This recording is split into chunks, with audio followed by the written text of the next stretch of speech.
actions. We are being hypnotized by people like this. Newsreaders, politicians, teachers, lecturers. We are in a country and in a world that is being run by unbelievably sick people. The chasm between what we're told is going on and what is really going on is absolutely incredible. Oh yeah, dude. There's some Nephilim shit. It's like we all know what's going down, but no one's saying shit. What happened to the home of the brave? These motherfuckers, they're controlling us now, and no one's talking about how they made us fight and be slaves. And everybody's just walking around, heading the clouds, and wanna wake up to a dead in the grave. But then it's too late, we need to be ready to raise up. Welcome to the end of days. Everybody is slaves, only some are aware that the government released. Welcome back, ladies and gentlemen, to another episode of Nephilim Death Squad. I am David Lee Corbo, a.k.a. The Raven. That is TopLobsta, the father of disinformation. Before we get into today's guest, I would like to remind all of our live viewers that this is a 30-minute preview only. Sometime around the 30-minute mark, we'll be going live exclusively to patreon.com/Nephilim Death Squad, where you can continue listening along for free. You can either sign up for free or sign up for the $5 tier and enjoy 7 days of free content. Before your charge, you could enjoy ad-free viewing experiences, gaining early access to episodes before the general public, plus discount codes off of merchandise at toplobsta.com. All that and more awaits you on patreon.com/Nephilim Death Squad. Today, joining us once again is William Ramsey. For those of you who might not be familiar with the last episode, William, can you fill them in on where they can find your work and what it is that you focus on? Yeah, I have a podcast titled William Ramsey Investigates. I would say I'm just kind of a newer version of an investigative journalist. So my podcast is in the top 0.5% in the world. I have 5 books that you can find on Amazon or my website, which is showing now. And then I have 5 documentaries on Crowley and Smiley Face Killers and Occult Hollywood on my Patreon, which you can just watch. It's $5 a month. You can watch those at your leisure if you're interested. But yeah. But I do a wide variety of different topics and subjects. So it's hard to pinpoint it. I was scoping through your feed recently. We do a show with Clint Russell, and I was like, you know who probably has good information on this? William Ramsey. And I went and I looked, and I was like, of course he's got good information. It was something about the cartels and their association with America and things like that, back to Narcos. And I'm like, just scrolling through, I was like, there it is. It's like an encyclopedia of conspiracy, if I may. An encyclopedia. You may stuff that'll put you on a list. Yes, for sure. Yeah, no question about it. But I think that it's kind of, I tried to make my content evergreen so that people like you can go back and look at it, whether I'm talking about Kubrick or Rosemary's Baby or the cartels or the West Memphis 3. So I think that they're still relevant, and they're kind of little timestamps of my research at any given time. Yeah, it's amazing how not only are they relevant, but some might even be more relevant today than they were when you probably recorded it. So definitely it's a resource. If you're a conspiracy theorist, I would use your podcast as like a major resource to figure out like a little roadmap of where we're going. It's interesting you say that, because even this topic that we're going to talk about today, the Catcher in the Rye, has changed since I first started researching it, which was another timestamp of April 2024, where I had a dispute with a guy online about Catcher in the Rye and Mark David Chapman. And he had said, there's not that much of a relationship between Catcher in the Rye and him. And I'm like, no. So I went and did a show in 2024, Catchers in the Rye, where I kind of went in detail, which is kind of the basis of this presentation. But in that time frame, you had all these strange people, crooks in Butler, Pennsylvania, Ruth, a very strange person, very much out of the kind of same playbook as Mark David Chapman from Hawaii, literally a stone's throw from where Chapman supposedly, quote, worked, unquote, and traveling around the world with like suspicious, how are you getting all this money for airfare? So that's another guy. Ruth pops up. This is still current. Like they're still talking about it, like what's going on with it, like Trump's trying to get information from the Secret Service. And then Mangione, right, in New York City. This Mangione who shot the a healthcare CEO at 7 a.m. in the morning. Like, how did he know where he was at any given time, which is a real question. But Mangione's another interesting character with the Hawaii ties. So I'm just kind of back bolstering what you just said. Like, some of these things take different permutations over time as more information or new things happen. Don't tell me that Mangione was reading this book. Well, Mangione was in New York City, and literally they found his belongings in Central Park. That ties in. It's a very strange tie. Like, if people don't know the narrative of Catcher in the Rye, it's about a young man named Holden Caulfield who gets kicked out of his fourth, school, prep school. It's fake. Pensie's fake, doesn't exist. But he's going back to New York City to his family, and it's kind of like his adventures in New York City. Mangione's in New York City. The end of Catcher in the Rye takes place, and you'll see that on the cover. This one cover that I have. It's the carousel, and apparently Mangione's belongings were found at the carousel in Central Park. That's right. That's a strange. I don't like the word. He's got all the indicators of somebody who went through a very severe, serious personality change. If you look through the background of Mangione, he was like the head of his class at a prep school. So you see these weird overties, and how we'll get into this. This is if you're psychologically maybe a little frail today or something, like, this is not the show for you, because we're going to go into some places that are real, and it's probably perfect. Like your intro, people being hypnotized. This is the theme of what I'm gonna relate to you, which is these kind of overlapping things. And I've said on other shows, the real Rosetta Stone for the 20th century is hypnotization. It really is. It's unbelievable. You wouldn't believe it, but so many events and so much TV and repetitive phrases and all these things people are being exposed to goes all the way back, really almost to like the turn of the century with Rasputin used hypnotization. He knew how to go into deeper states of consciousness. That his involvement influenced the Romanov downfall and the fall of Nicholas II, like the kind of incompetence and like frail, feeble response to a lot of things. So that whole, the Russian Revolution was just bloody as all that. Hitler knew hypnotization, Hanussen, and all these other magicians. And it's been brought to my attention that that Hitler had a real fascination with hypnotism, and I think Mengele was doing quite a bit of research in people with central heterochromia, which is this idea that there's a second ring of color within your eye. I don't know what he suspected of it. People suspect that it was something that the Gates program, that MK Ultra, and that the Nazis were looking for, or that at least Mengele was looking for. I don't know too much about it. I just know that he allegedly was injecting dumps of adrenaline into the eyes of his victims to see how the adrenaline played with that disposition of central heterochromia. But we just did an episode where, we're talking all about Kubrick and certainly this like hypnotic aspect that so many people who are in that industry, who look to Kubrick as the example, then set out and try to accomplish themselves. And that is like telling a story behind the story. And not telling it to the conscious mind, but telling it to the unconscious mind. Right. Yeah. I mean, I think that's kind of the potency and power of film, really, is that you're in a kind of a environment without external stimuli, and something's coming at you, and they can do some pretty incredible stuff.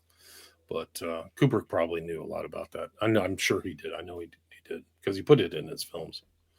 So how do we want to start then, William, with this idea of Catcher in the Rye and how it seemingly connects all these events that are taking place in not only real time, but in our own history as a country?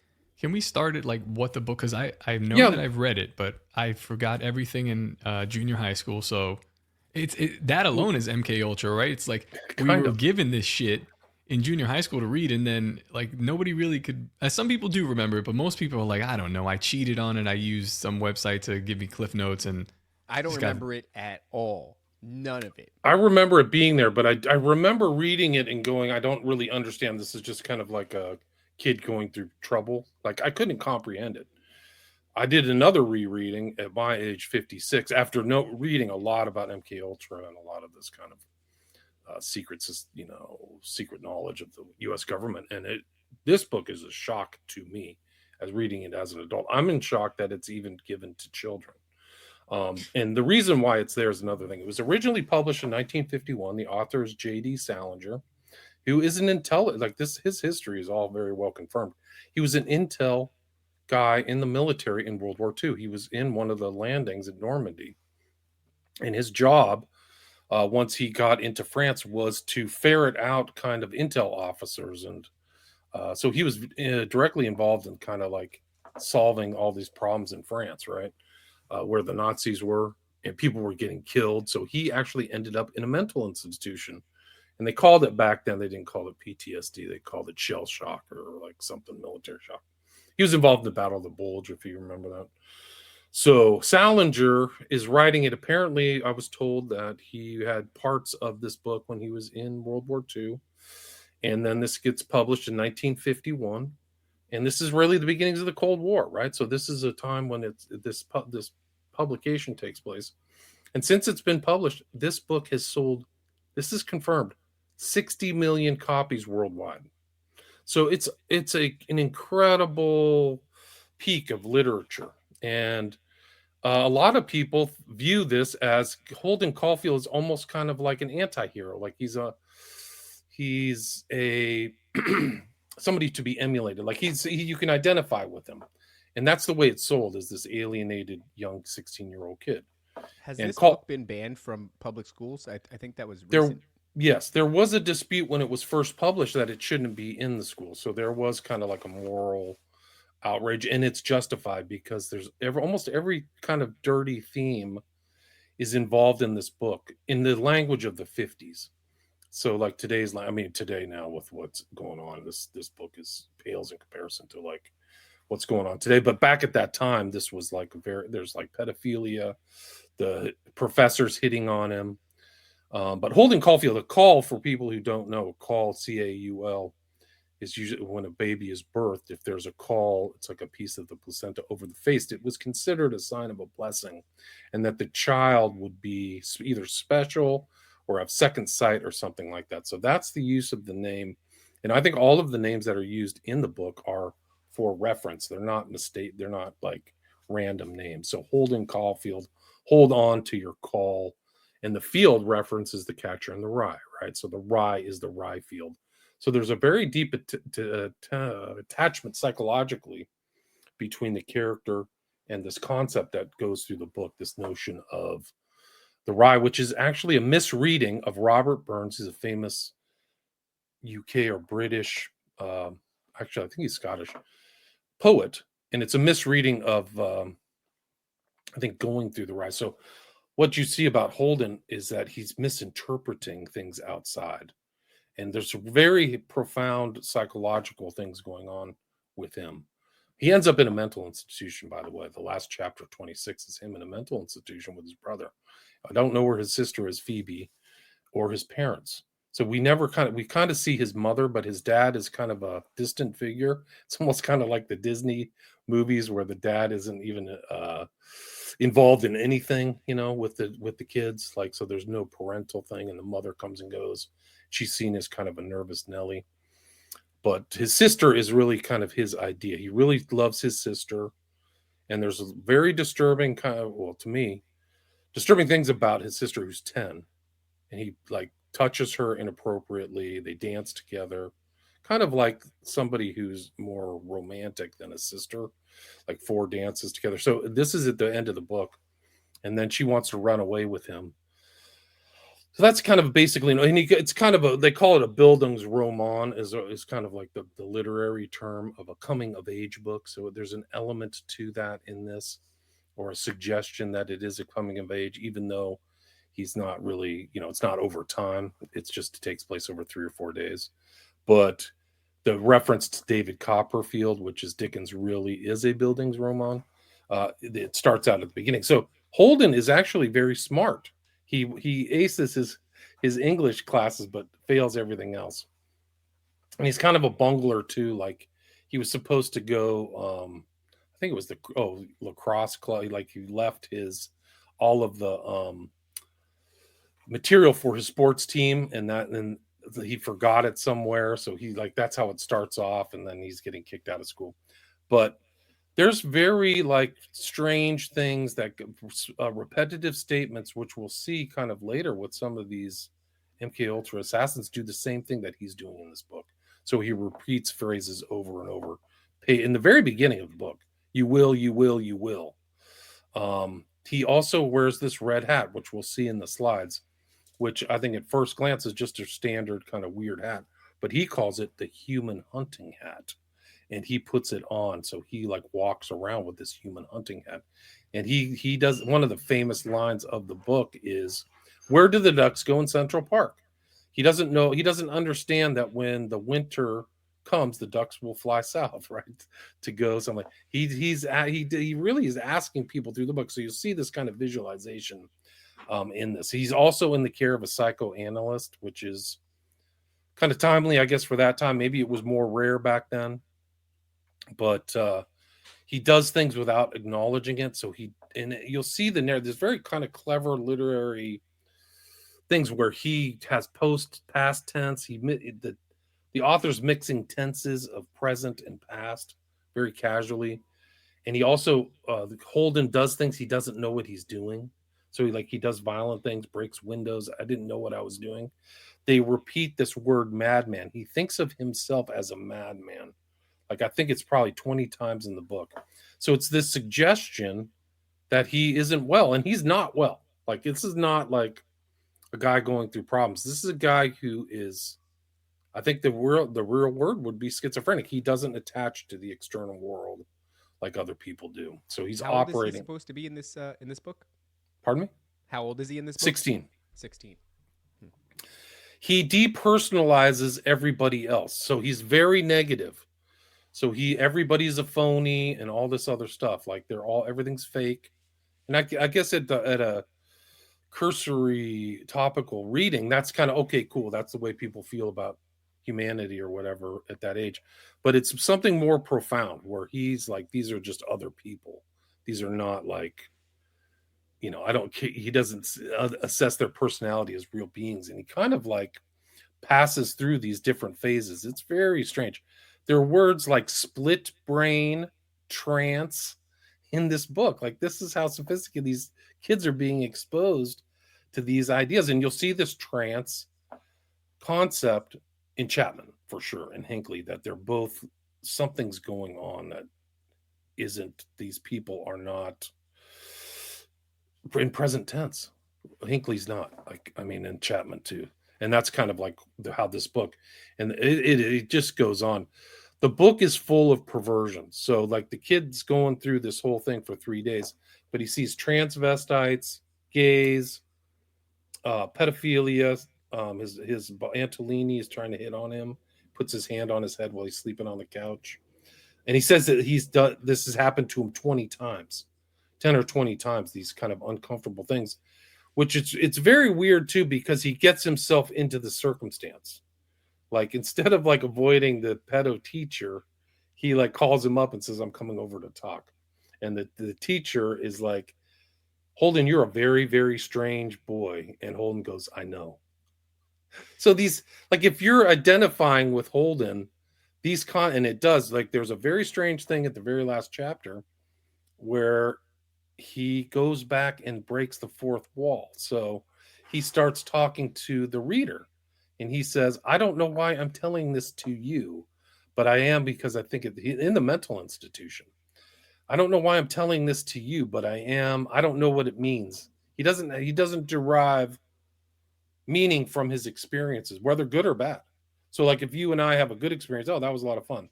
Or a bad experience, I don't want to do that again. I don't want to get stuck in New York for 3 days and sleep on benches. He doesn't have these things. But anyway, so there's sadism, masochism. He's crazy. He's suicidal. It's just, and this thing, I swear to God, I'm a madman. He's also anti-Christian. So there's an element here of that. You have to remember, this is the 50s. This is post-World War II, where it's very by today's standards extremely conservative. There's no women's rights or anything. Christian, still a Christian white country. He says his sympathies when he reads the Bible, it's not with Christ. He thinks the apostles are fake, right? He thinks there's something fake about them, but he also identifies with Legion. So if you remember the part of the Bible where Christ is in the wilderness and there's a guy who cannot be restrained. He's crazy. He has these demons, and Christ, he's talking to the demons. He says, "You can go out. Let us go out. We are Legion." And Christ exorcises these demons into a herd of pigs, and the pigs run and drown themselves. That's who Holden Caulfield identifies. So this whole notion, a lot of these analysts, a lot of these literary critics, they pass over a lot of these elements in their criticism because I've read them now. Like I've been reading them. They're like, oh, Holden's just a cute, disaffected kid. No, there's something else really much more profound, especially with these psychological states that are in there. It almost seems like you would diagnose him as schizophrenic if you were Yeah. to take like a modern day medical industry angle at it. This book is being aimed, I was reading it, it's predominantly high school, right? As early as ninth grade. So 14 years old is the age of a ninth grader. And I wonder then, is there a sort of a moral reckoning that the character goes through? Because I don't know. It's hard to remember how I was at 14 and whether or not I should have been exposed to these themes. And that's what I'm saying. At the end, there was a moral wrap up. There isn't. He breaks at the end of the book. There's a very short chapter where he's in the mental institution. He says, he breaks the fourth wall. He's now talking to the person who's read the book and been inside his head, his screwed up, jumbled head. And he goes, I don't know why I'm telling you this.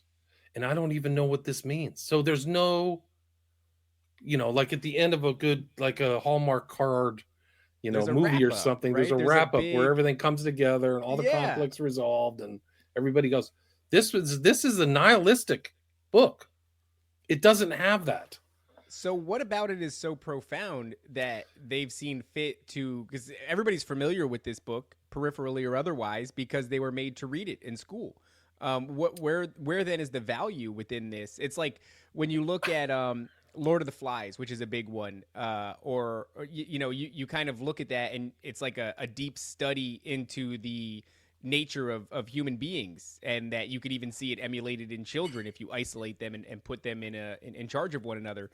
There is something to be gleaned, some insight. What then is there for the Catcher in the Rye for students to glean? That they're being subjected to cultural creation, a cultural influence that's not positive. That this is not a kind of like a book that somebody would read to have a positive outcome. So it's something to me, especially when you look at all of these assassins who are associated with this.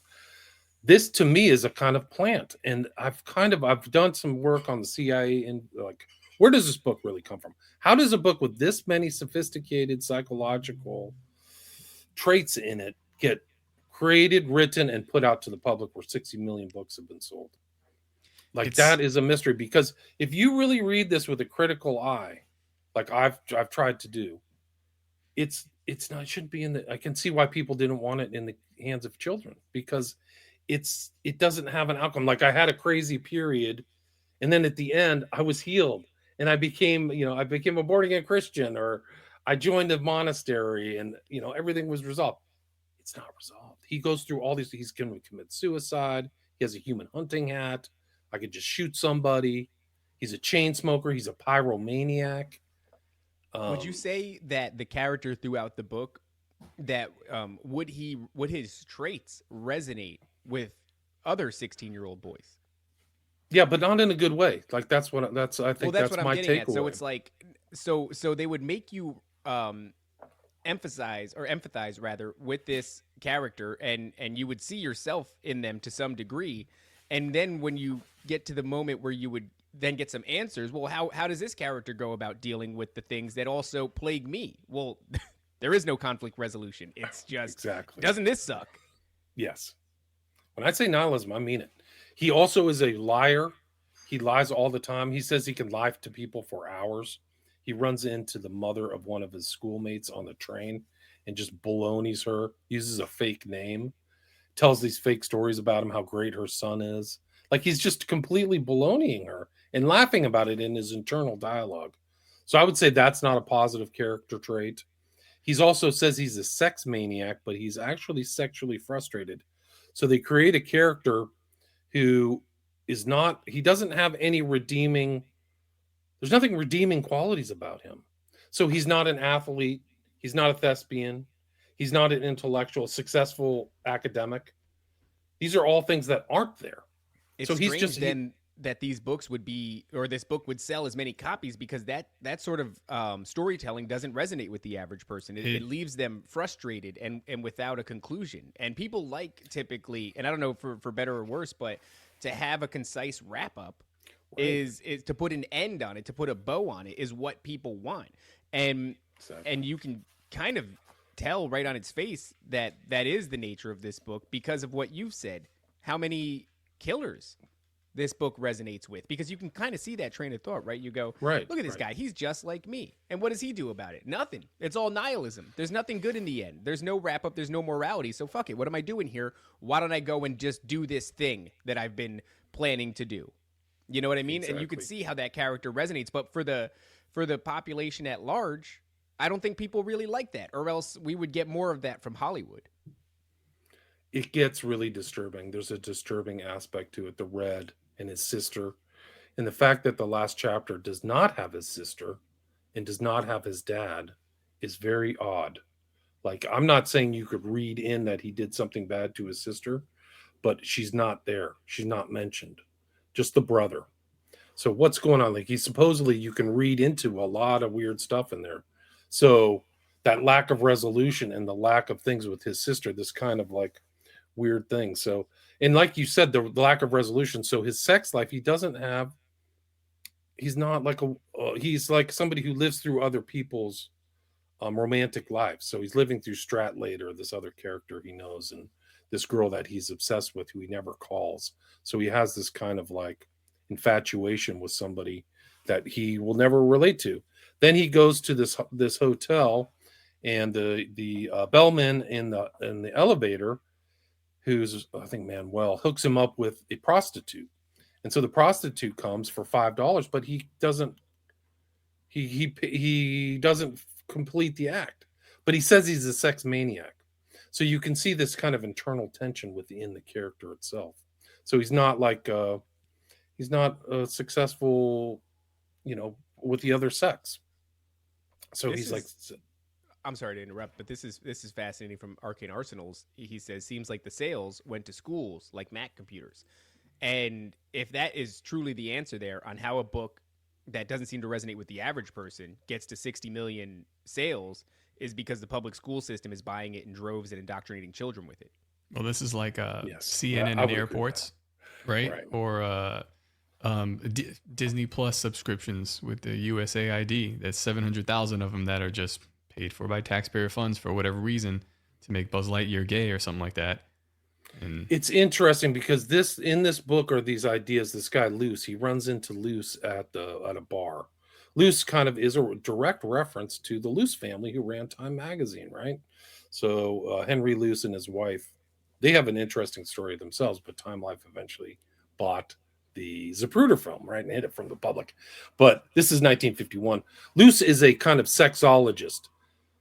Holden knows, like, he likes Luce because Luce is super knowledgeable about sex. So he's asking him questions and Luce is giving him information. But one of the things Luce says is like half of married men are gay. And that's another thing that came out of the Rockefeller supported Kinsey Institute, was this whole notion that heterosexual men it's much more normal to have gay relationships. That was the push. It's fake. All of Kinsey's research cannot be duplicated. But you see that suggestion within this book. So it's like this book, something sinister's here. And I think that these guys have keyed into it. Hinckley and whatever, through it. If not, we can get there.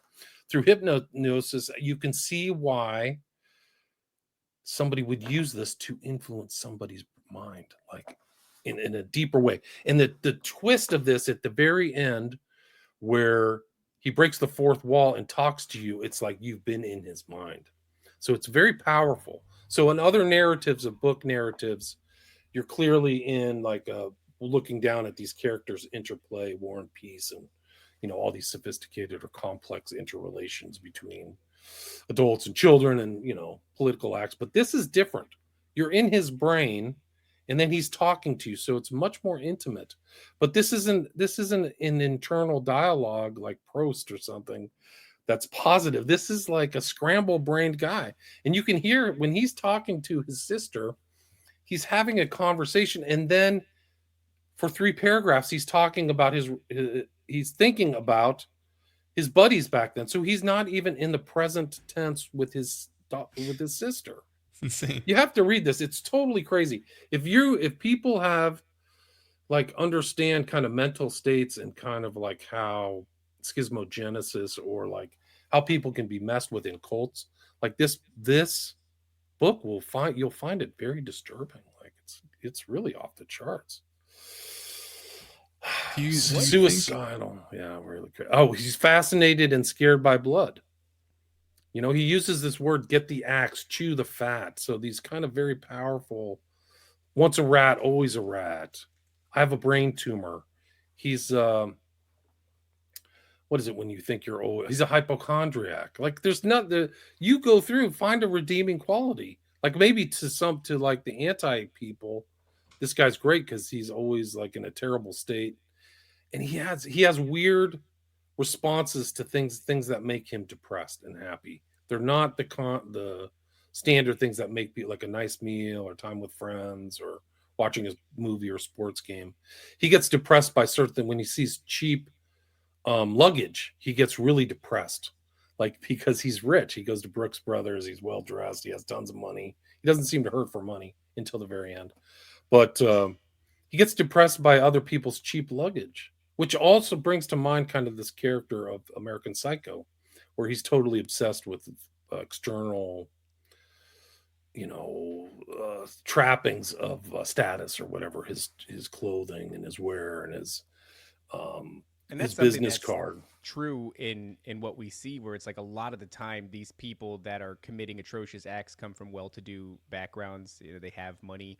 It's what's given rise to this idea that if you have it all and you raise a child, something about that child is unfulfilled and it turns to, some psychopathic tendencies. I have a really important question that I got to get off my chest, which is what the hell does it mean to be a catcher in the rye? But before we answer that, I'd like everybody that is watching to know that we are cutting the stream to YouTube, Rumble, and elsewhere, and we're going live exclusively to patreon.com/Nephilim Death Squad. But fear not, you can continue watching along, enjoying an ad-free viewing experience, and gaining access to the episode before anybody else, and you can do so for free. You can sign up for the free tier, or you can sign up for the $5 tier and get a 7-day free preview of our content before billing begins. So otherwise, give it a couple days. The episode will drop for free in its entirety everywhere else. All right.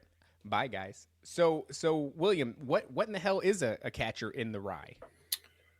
So it's based, like I mentioned earlier, Robert Burns did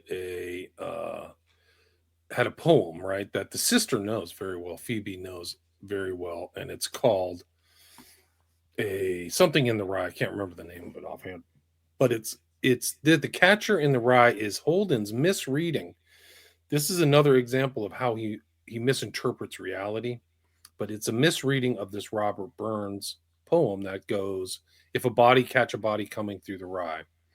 And it's kind of like a erotic story. Well, it might involve rape, but it's about a man and a woman in the rye, and it's supposedly an old Gaelic or Scottish, and he interprets it as a catcher. And there's a very famous sequence at the very end, which you can go through in the slides, where he envisions himself. And this is kind of like the weird thing about his attachment to children. He envisions himself as a guy who's going to be in the rye helping kids who are running towards a cliff and saving them from going over the cliff. So he will be the catcher in the rye. But it also has kind of a darker element to it when you kind of see like this human hunting hat that was in some of the book covers. This is darker. Catcher is also a Sith. So you see the sickle and the hammer of communism. That Sith goes through the rye and cuts it off. So there is a kind of a subtextual aspect of violence to the title of the book itself.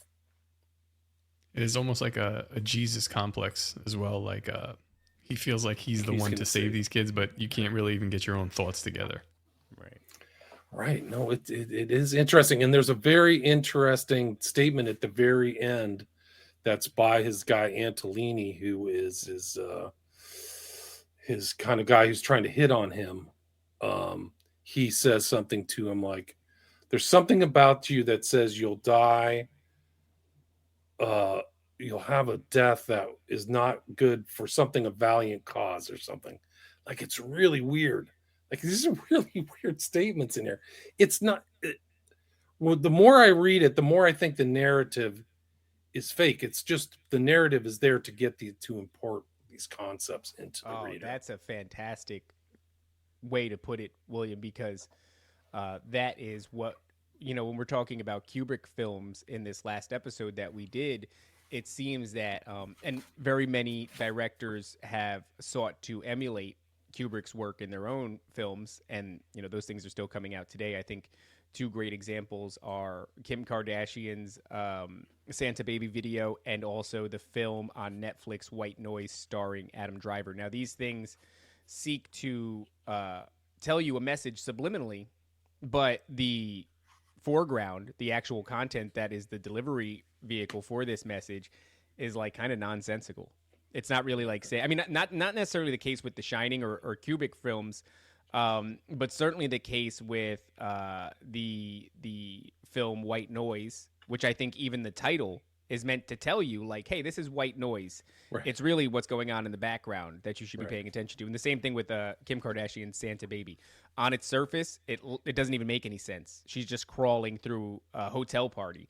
But all the symbols in the background are telling a different story. So is that what you're saying here, William, that even the book The Catcher in the Rye, because it's like I can, just based off of what you're saying, detect that there's no cohesion, there's no like, a logical through line through this book. It seems like a lot of it would leave you confused. I think one of the most alarming things you're saying about this is that I've definitely read this book and I don't remember a word of it. Yeah, no, it's very odd. It's like he's bouncing around. So like his psychological state, he gets on the phone and just calls somebody. So he calls Luce, then he calls Antolini, then he calls this guy and just goes and says that. And then, has his own kind of internal narrative going on. It is really an odd book. I'm trying to find the quote where the guy Antolini says about like he's doomed for like a great act of violence. But he says, this is Antolini, "You are a very, very strange boy." Holden Caulfield responds, "I know it," I said. So like he's aware that this isn't like a character. If you read this, you'll be like, this isn't like amazing. There's all kinds of psychoanalysis in this too. Does he then go on to take part in a great act of violence? Well, that's what I'm saying. At the very end, his sister's no longer in the picture, and he's been walking around having violent thoughts. So I think that there's no overt statement that something went wrong, but it's like, did something go wrong? Like he's clearly in a mental institution. He's in like it's a long wing and stuff like that. So there might be, you can deduce that maybe something really did go wrong, right? Because the parents aren't there and the sister isn't. How does this plug into hypnotism? Well, we'll see that. I mean, I think if we get to the slides, we can go through and this is like the standard book cover, right? So Catcher in the Rye, red with the yellow, 60 million copies sold worldwide. And if you go to the next one, I think I can probably do it. This is the cover. So this is referencing the red, Central Park, in the carousel, right, where he's happiest to see Phoebe, who just kills him. He always says this, she kills me.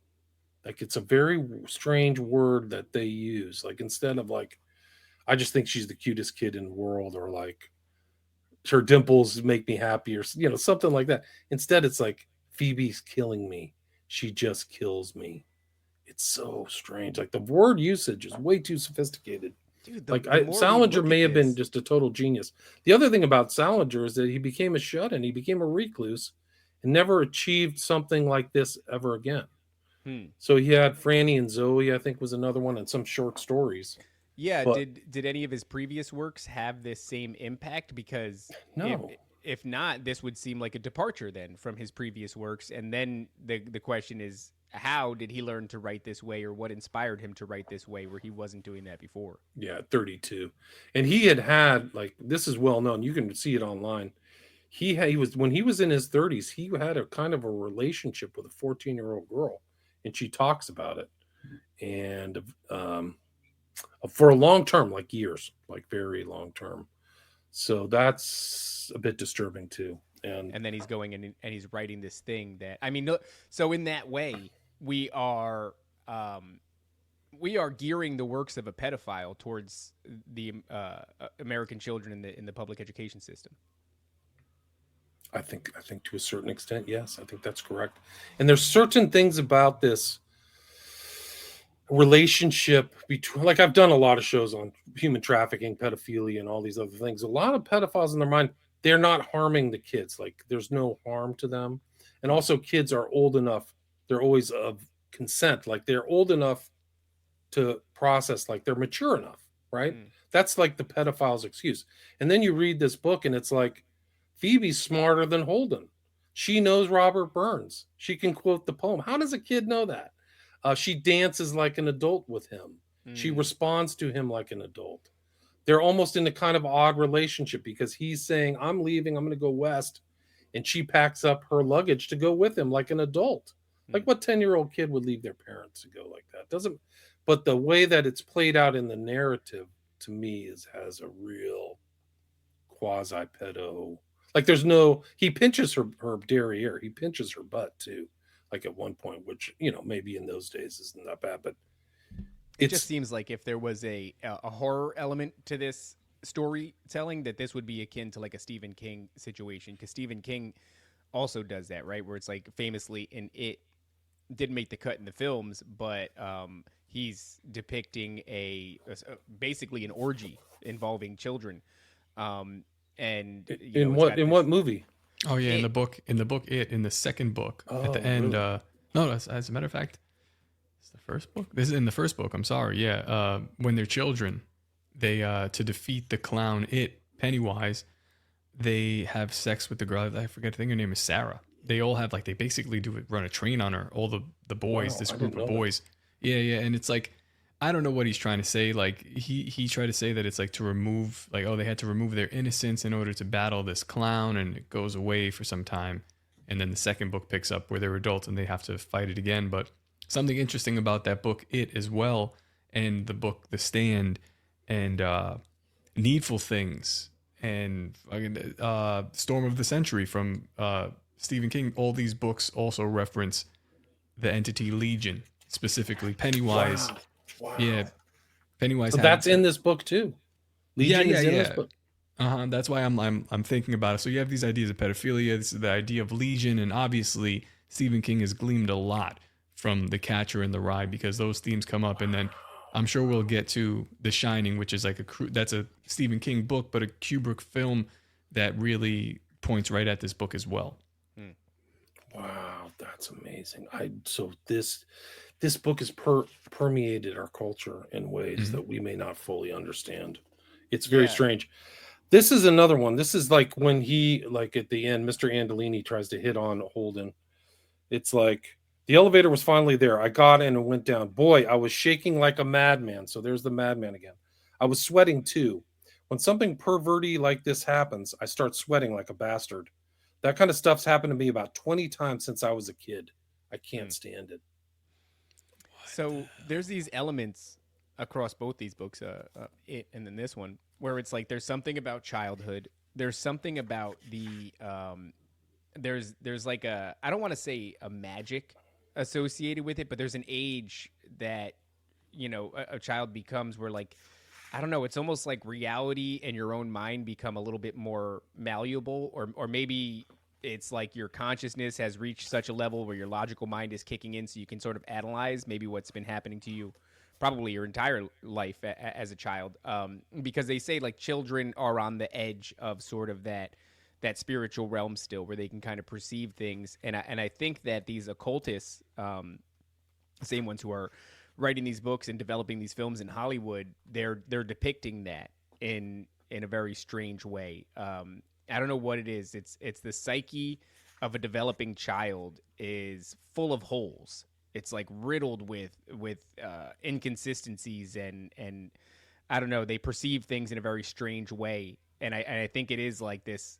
Some people would say, like, yeah, you can still sort of see these things. Like, magic is real when you're a child, and that element, I think, is what these authors are playing off of. But I don't think it's just playing off of, and I think that's clear because this thing ends up going into MK Ultra and hypnosis and all these other things. So there's something there we're not aware of, but they are. Yes, I think so. I think that this is really the time. This book came out at the time. MK Ultra was 53, right? So Dulles had this kind of famous speech called Brain Warfare, and then a week later, MK Ultra 53.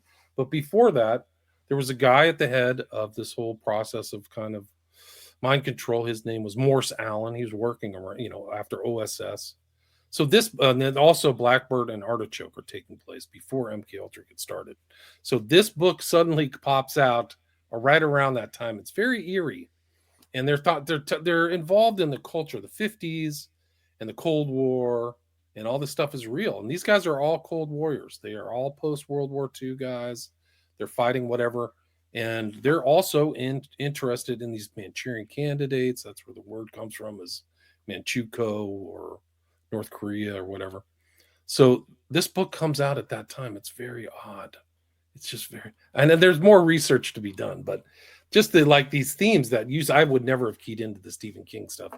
But well, it's interesting too, because in elementary school, one of the things that's really fascinating in the conspiracy community is the Gates program, right? The Gifted and Talented program, and allegedly, its nature is still out, I guess, as far as the verdict.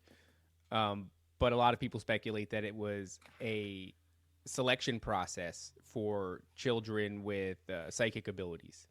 And so, I mean, whatever the hell public schooling is, on the surface, it's one thing, but it seeks to indoctrinate through things like a Catcher in the Rye, but it also, and of course, just sort of the idea that it arose out of the Industrial Revolution to make good factory workers, right, which is where they got the Bell system and things like that, so that you would be effective on a production line when you were older.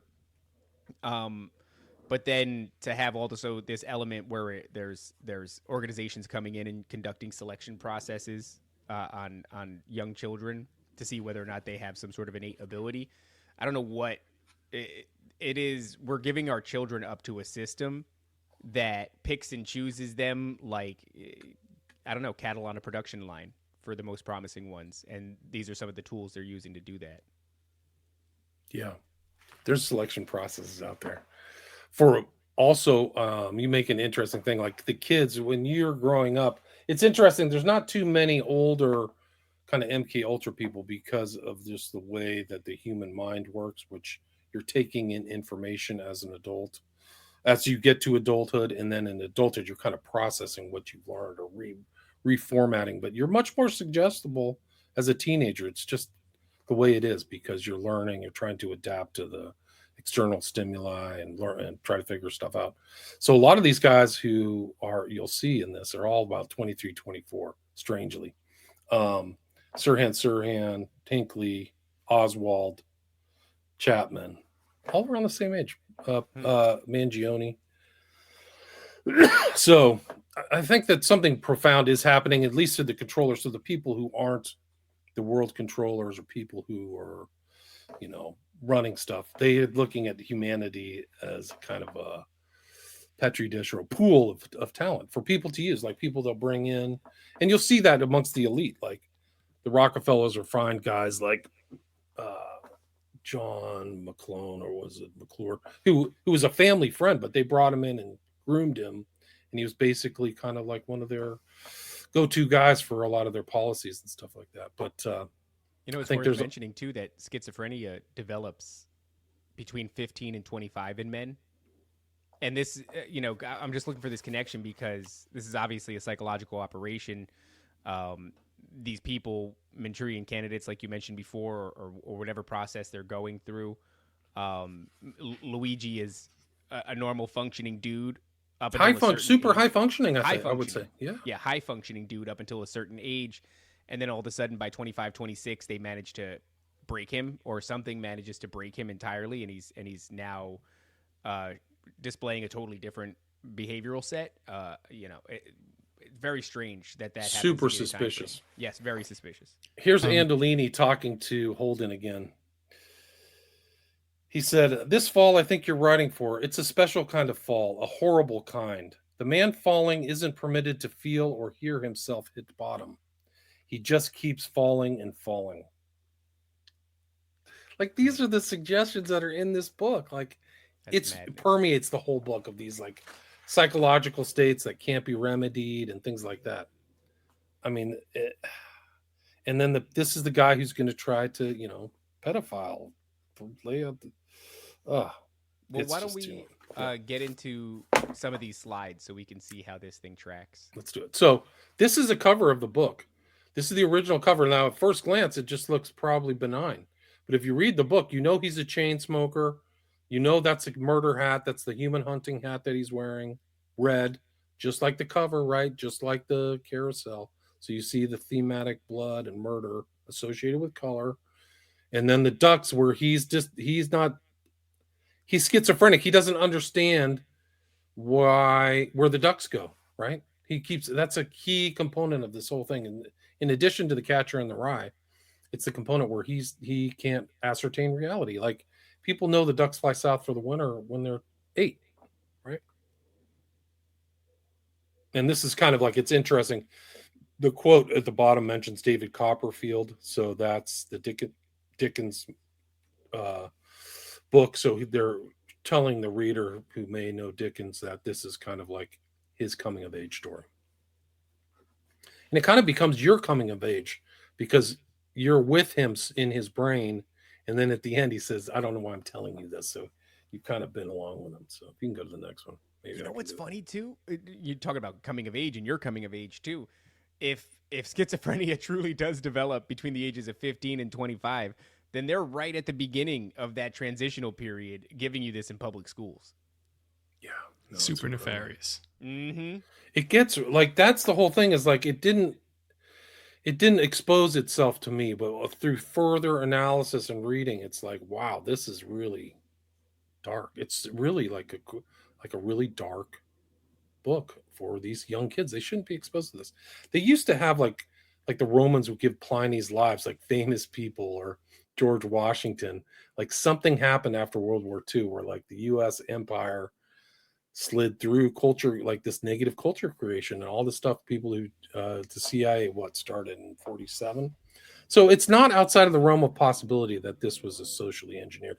And we can do a full show on CIA Hollywood connections. There's so many up to the present, but there were a lot back in the 50s. There was this guy, his name was Tracy Barnes. He was kind of like a lower level apparatchik at the CIA, but he was involved in getting Orwell's Animal Farm made and distributed through Hollywood. But he was kind of the secret lever puller to get that. So it was kind of an anti-communist, tract. A lot of people speculate that after World War II, during Operation Paperclip, that some of the Nazis that we would have scooped up would have been those from the propaganda wing of the Nazi regime, because they were so masterful at it. And then it's seemingly right on cue, right? A lot of these programs start right after that. Do you think there's a correlation there? I think so. I think a lot of those Nazis knew that stuff. If you look back, if you remember, there was the burning of the Reichstag. That was kind of what brought Hitler to power. I think that was 1933. It's a huge event, right? They blamed it on the communists. and they brought out this guy Vanderlub, and everybody says he's either retarded or he's in a trance or he's not responding right. But some people have looked at that guy. He's a very smart guy. This guy's doctors here, and they're like, somebody did a mind control job on that dude. So the Nazis knew that in the 30s. And a lot of the stuff, a lot of the earlier writers, I'm just putting this in a time frame. Esterbrook was writing his books on hypnotism in the 30s as well. And he's really the core. And you'll see, I don't know how McGowan keyed into this and Programmed to Kill, but he starts out with a thing on Esterbrook's. Like, he knew that this is the right guy to start with. You don't start with MK Ultra in 53. You start with Esterbrook's in the 30s, where they're talking about split brain and couriers. And Esterbrook's had this famous warning. He said, people need to, hypnotism is so dangerous that they have to either ban it or control it because it can change world history. He was right. Yeah, now it seems they've incorporated it into the propaganda machine. I would imagine that there's not a successful show for children or otherwise that doesn't have an element of hypnotism in it, right? We talked about on this show how there's like a 8-second frame switch for children's entertainment. Yeah, it's actually really short now. I mean, they say for, like hypnotism or you and Cameron or whatever, you put people into like a place where it's, you're isolated and, you're not supposed to have outside interview, and then you put them in stimulation. And I encourage you and your listeners, if you live in a suburban area, just go for a walk at night at about 8:30 and walk. You don't have to just stay on the sidewalk, but just watch everybody's blinking lights in their rooms and go back through. Yeah. If you have a kind of paranoid brain like me, you'll know they're getting their evening programming. Yeah. Like, I don't go that. Hey, I don't watch TV. Like, I'm freaked out by that. Like, you sit me down. No, I don't even want to even go there. Well, that's the joke, that's how right? scared I am. They used to have a CIA agent on payroll that would, kidnap a John from a whorehouse or whatever, strap their eyes open, Clockwork Orange style, and then subject them to like some sort of dosage and some sort of propaganda in order to brainwash them. That was like that's what we're comfortable with. Now it's different. Now we're like free range MK Ultra victims, where we're on a low dose of anxiety inducing medication. Yeah, at all times we're always high or some shit because of the weed industry, and it's like it's driving our baseline anxiety up. It's making us open to suggestibility, and then we're just willingly sitting down and inundating ourselves with hours and hours of MK Ultra content. Like, yeah, they call it programming for a reason. It's like the dual purpose type stuff that you have to really be afraid of. So, I was telling you this in the pre-show. So all of these things that we're talking about are very Kubrick-esque, where they'll do these things that don't make sense, inconsistencies all over the place, and I don't know, a very smart person might say, wow, these are really stupid mistakes. But someone like us will look at it and say, no, this is meant to disorient. And my children's show that my kids watch, they were running through YouTube, and there's a guy on YouTube who dissects it. This is how I saw this. He dissected the Bluey show. It's just a kid's show on Disney or wherever you can find it. And he's an animator, so he finds all the inconsistencies in it. And they're just riddled with them. But as an animator myself and someone who does graphic design, I know that it would take... You would have to go through painstaking detail to make these mistakes. You'd have to actually redraw this entire set. It just doesn't happen. It's not a glitch. So these people are doing these inconsistencies to children. So this is no longer starting in junior high school where we're reading a quite dense book. This is on the children's shows. It's at every single level. So the programming begins super early. Someone just mentioned Baby Shark in the chat. That's one of them as well. It's like a weird hypnosis loop that kids go through, and even just on a instrumental level, right? Music wise, that do it's like designed to be this enclosed loop that gets stuck in your head in such a way that I mean, I don't know. Transformation. It's not a joke. And that's what ties into this book. They're using these trance and split brain. How does Salinger know all this stuff? He's obviously intelligent, but like the narrative is, like I said earlier, it's just to include all these other themes in here that are so potent and dark. So it goes all the way to the present culture, obviously through Bluey and shark, whatever show. All Fucking that stuff. Bluey. It's incredible. But anyway, 65 million copies sold worldwide. Like, that's an incredible event. And if you see how culture creation goes, or the Mighty Wurlitzer, they can promote these books and get them into the public consciousness. So if you have, the CIA has assets in the media or something like that, and like, oh, this is the greatest book ever written, everybody get it, and it's such a masterpiece, and get it into the schools. Like, wow. 65 million copies is crazy. So there's Salinger. That's what he looked like. Holden Caulfield's Goddamn War. So I think, there's a lot of historical stuff about Salinger. That's him, 77, weird numerology, but this is him landing, I think, at or somewhere in Normandy. But this is the picture of Mark David Chapman, the alleged killer of Lenin. This is he looks like a school shooter. Weird faces, right? Weird still face, like like expressionless. I would say something about his eyes. That's it could just be because I have a bias. I know what he did, but it looks a little dead behind the eyes. December 8th, 1980, I think is the date of Lenin, and then the same kind of weird expression on Hinckley, right? Yeah, same thing with the eyes. It's same eyes, same pointing to the head. It's like emotionless. And then we can go into, so Hinckley's obsession was Catcher in the Rye, but also Taxi Driver, right? And his obsession was with Jodie Foster, 12 years old, a Taxi Driver. So she's kind of the sit-in for Phoebe, who's 10. Phoebe from Catcher in the Rye. Travis Bickle is kind of like another famous anti-hero, right? Travis Bickle of Taxi Driver, very influential film. I think it won best movie Oscar, or maybe best screenplay. But Bickle is kind of the anti-hero. He's stalking another politician, and Hinckley does the same thing. So 3 months later, he supposedly takes a shot at Reagan, right? But he has this kind of like obsession, like Holden Caulfield has with Phoebe. He has with another 12-year-old.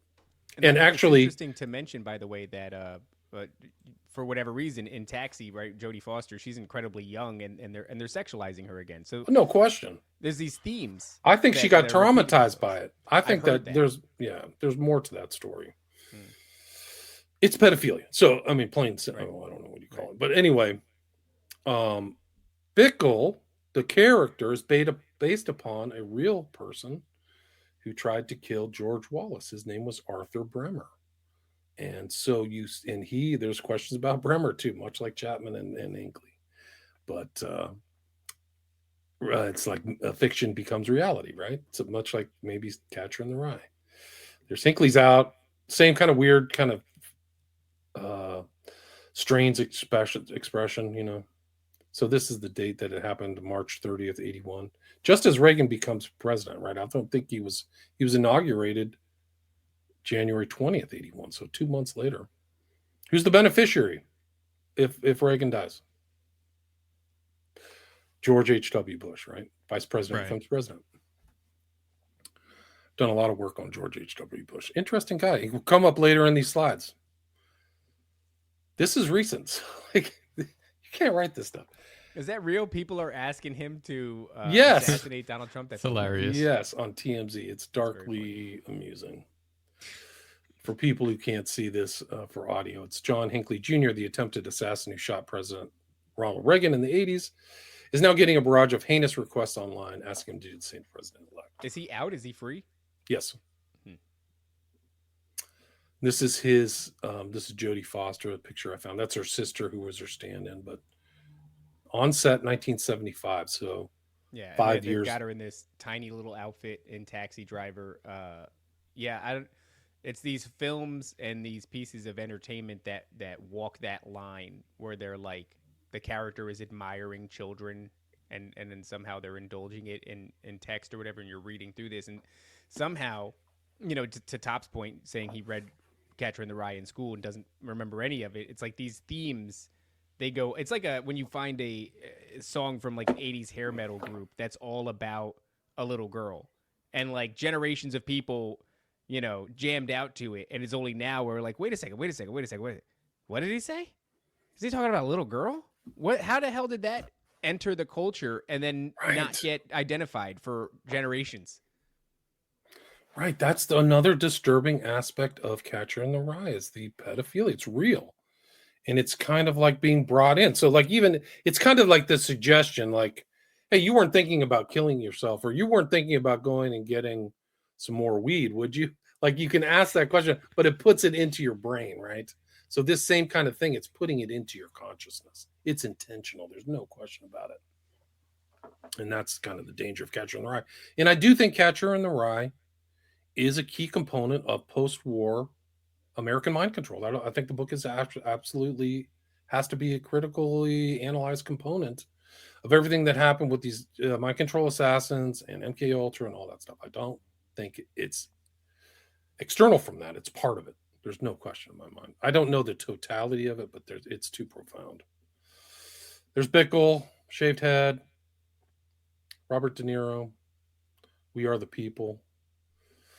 But this is interesting. So this is kind of a book about Hinckley's, but him.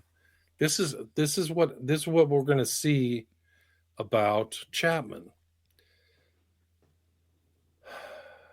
He's suicidal.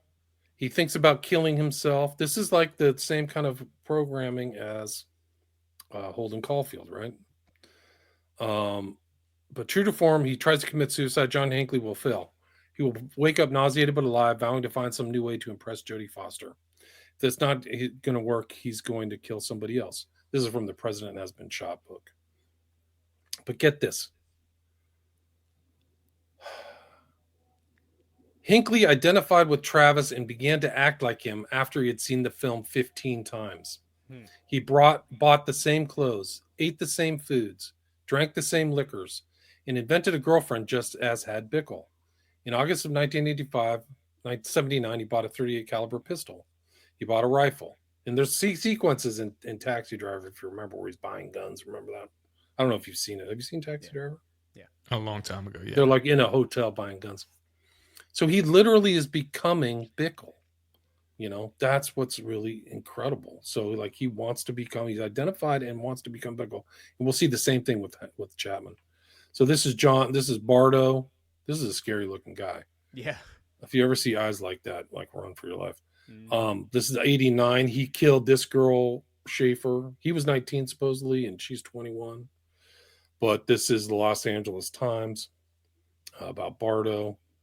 He sent 2 years of like innocuous letters to her as typical fan letters, and then all of a sudden, a very recent letter, Bardo's obsession turned ominous, authorities said. And then it goes, witnesses said they had seen Schaefer's assailant fleeing the scene in a yellow shirt, jeans, and floppy sandals. Yellow, just like the color of Catcher in the Rye. Weird, huh? When Bardo was arrested in Tucson, he was wearing a t-shirt, jeans, and sandals. A red paperback copy of The Catcher in the Rye was found on the roof of the Beverly Palms Rehabilitation Center on Beverly Boulevard. Bardo, indicated he threw a red covered paperback book entitled The Catcher in the Rye in the alley while he was running. The discovery of the book harked back to the 1981 shooting of it's 1980, they got their numbers wrong. 1981 shooting of former Beatle John Lennon by one-time mental patient Mark David Chapman in New York City. After the obsessed fan shot the rock singer, he calmly took out a copy of the J.D. Salinger novel and was reading it. What does it say? And when police Reading arrived. when police arrived. Sorry. I wonder what part he's reading. Right. But these happen so close to each other. I was doing some research on newspapers, and here are two stories right back to each other about Hinckley and Chapman together. So he reads Catcher in the Rye passage in court. We'll get to that. So you see picture of Hinckley at the top, Chapman at the bottom. Both have MK Ultra doctors. We'll get to that. I mean, I don't know how much time we got. Maybe this is a two-parter, but we got time. This kind of thing, by the way, even if it's not a well-written book, if you have a famous assassin reading it, you know that's going to do real numbers for the sales immediately afterwards. Yeah, but in public schools? Well, that's what's crazy too. You would think that given the fact that this is associated with an assassination, that you'd go probably not a good book for children because the assassin. Right. The correlation, right? Like, hey, the assassins are reading this. Why should we put it out in public? Right. Unless, of course, that was. Well, the correlation Yeah, the correlation is assassins are reading this, continue to put it out in public. Let's make some more assassins, right? It's working. Yeah. Yeah, it's working. We found our subjects. Mm-hmm. This is great. Hinckley underwent more than 3 months of testing at the Federal Correctional Center at Butner, North Carolina, by defense and government psychiatrists. Like that should scare it. At Quantico, Virginia. There he is on the left. This is Robert Bardo. Obsessed fan Robert Bardo carried The Catcher in the Rye because his assassin's kit. In his assassin's kit, so it was part of his kit, to kill actress Rebecca Schaeffer because of John Lennon's killer carried the same book. That's Park Elliott Dietz, who's a pretty famous psychiatrist. Bardo identified closely with Mark David Chapman, Lennon's assassin, and knew that Chapman had the J.D. Salinger book about a young man's alienation with him when he shot Lennon. It's not about alienation, guys. This is like so superficial, man. It feels like people will almost. I don't think we can put. We can overlook how much influence an assassin will have on a disenfranchised youth. I think we still see that today. That's why you get copycat shooters whenever it comes to school shootings. And didn't Mangione have some kind of like following, and people admired him for killing the head of the people still does. Like fell in love with him after the fact. So yeah, that you create a cultural craze amongst young, short-sighted people. I've heard it argued, I think, on this show by a guest that it kind of connects to what you're saying here about the book. Some of the more recent shootings were used to popularize SSRIs. That was actually the real goal, not just like gun laws or whatever, kind of a removal of your freedoms, but it is a way, even though it sounds counterintuitive, to ingrain the population more and more with SSRIs and neurological related pharmaceuticals. In the same way, it almost seems like they're like using these things to popularize and push this book, get it into pop culture, get it into the hands of the disenfranchised youth, that sort of a thing. Yeah. His brain was split, according to Dietz, this guy, Bardo. He alternated between seeing Schaefer as all evil or all good, but not aware of the shift in his emotions, much like Holden Caulfield. How did they know all that stuff to get this kind of psychological state into Holden Caulfield in 1951? But he's smart enough to hire detectives to track her down in LA, which is interesting. So you got to wonder like how detached from reality he really was. Just another kind of article where they mentioned Chapman and Hinckley at the same time. So these are happening. Accused killer had copy of Catcher. That's Bardo. So those are the 3-1. This is an article, how the Catcher in the Rise linked to JFK, John Lennon, and Rebecca Schaeffer. JFK. There's a rumor, I haven't really verified it, but Oswald had a copy of Catcher in the Rye as well in his library. And that JFK and Reagan were both admirers of the book, Catcher in the Rye. And you'll see some real philanthropaths and psychopaths like Catcher in the Rye, and it makes you kind of wonder, when you know this information, why they like the book, right? William, do you think it's a well-done book? There you go. I think it's incredibly profound and smart, and so well done. I would say like there's things in there that are too sophisticated for me to like believe that. I mean, it just brings up the question, like, did this guy really write this, or was he a front guy? Because there's so many I know he was in a psych ward, so maybe he's familiar with kind of psychological states, but there's something about this that's different than just like going in like the bell jar where you're talking about like being depressed.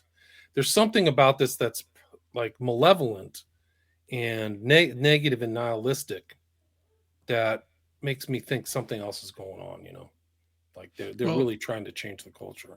I think the question is like, for it to pervade the culture. So the question you're asking here is like, would it be a natural phenomenon? I don't think so. Because like in the same way, Taylor Swift is not a natural phenomenon. Right. Like I can look at her and I can say, yes, I can understand why this is like catchy, but I can't understand why it's catchy to the level that it is.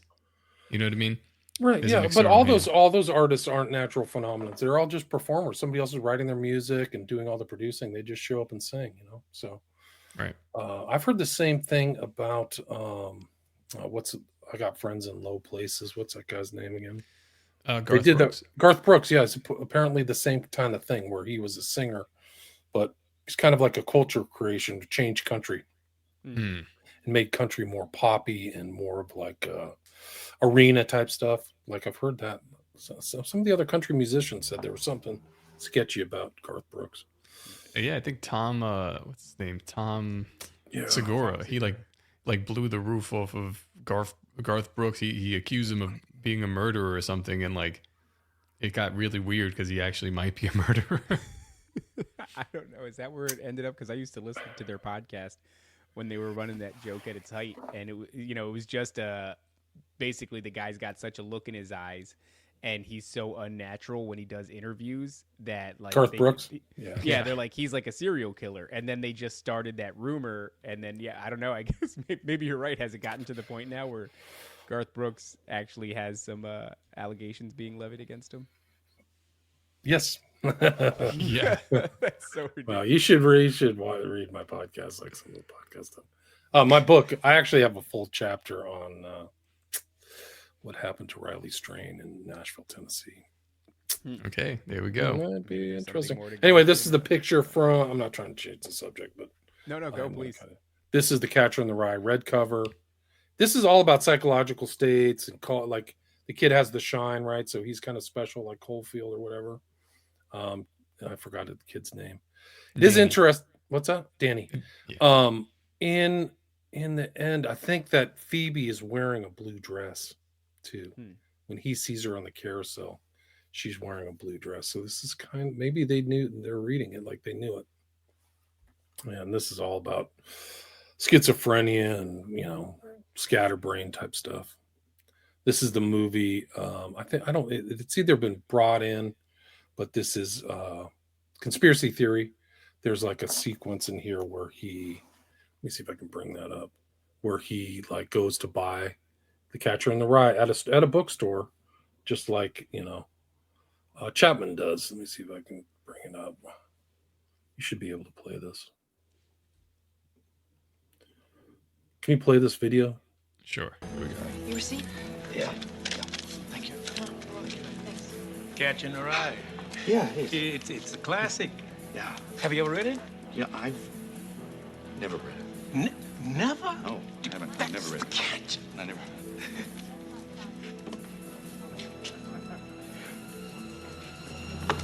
What film is this? That's conspiracy theory with Mel Gibson. Wow. Yeah. So, I mean, it's just strange because I recognize the way you're describing the main character in Catcher in the Rye is having like, bouts of delusion and paranoia and things like that. And then this element, seemingly just based off of that short clip, stays true all the way to this film. Yeah, no, it's pretty crazy. So this is kind of like this is Joe Atwell's research. He says that there's like a subtext of secret societies in Catcher in the Rye. And this is this last sentence he writes, this is from 2015. It is alleged that Lee Harvey Oswald had a copy in his apartment and that it was one of his favorite books, though this is disputed. So I can't verify that. I got to check this page out. There's like, look at these tags. Josephus, Ashkenazi. His kind of claim to fame is that the New Testament's fake and it was created by the Roman Empire as a form of culture creation. Oh, okay. He's one of these types. Okay. He's definitely one of those types, and we can talk offline. I know too much. I've known Some of those so much tags of history. were LSD, Lucifer, MK Yeah. Ultra. Whenever they're promoting LSD, you got to really sit up in your chair. It was interesting. I did a show with another guy, Hans Uter. Like these other books that came out at the time of Catcher in the Rye, I think are very telling. And it's very interesting that he commented on because The Catcher in the Rye didn't come out in a vacuum. There was another book about something where they promoted LSD usage, right? I can't remember what it was. And then there was another one that was about kind of a schizo girl. Like, why are people getting exposed to this in high school? So I think that seeing the other books that came out Oswald's connection to the book. That was from chat. No, that was from So the same time that our own intelligence agencies developed an interest in these topics. So, I mean, Exactly. we maintain on this show that the intelligence agencies are responsible for manufacturing culture here in the West. It's been as far back as the anti-war movement and Laurel Canyon and the Doors and such, but I would argue probably before that, nothing new under the sun, right? Is the movie the book The Doors of Perception by Aldous Huxley? No, I have to go back and get it. I did a show with Hans Uter about this, but it was a woman's book. I'm sorry, I really should have that because I think it's important because Catcher in the Rye didn't come out, like I said, in a vacuum. It wasn't by itself. But this is a quote. This is a people shooting hat. I said, I shoot people in this hat. This is a direct quote from the book. Straightforward. And that's his people shooting hat. He's a chain smoker. He's a pyromaniac. He says he's a sex maniac. So this madman maniac words are repeated almost on every page. Think about the psychic driving of that. Mm-hmm. Like you're literally like, so that's the whole thing about, and I've seen misinterpretations of like other public figures, and you kind of wonder like who's writing these books, these critical books about certain things, because they don't understand really what's going on in these books.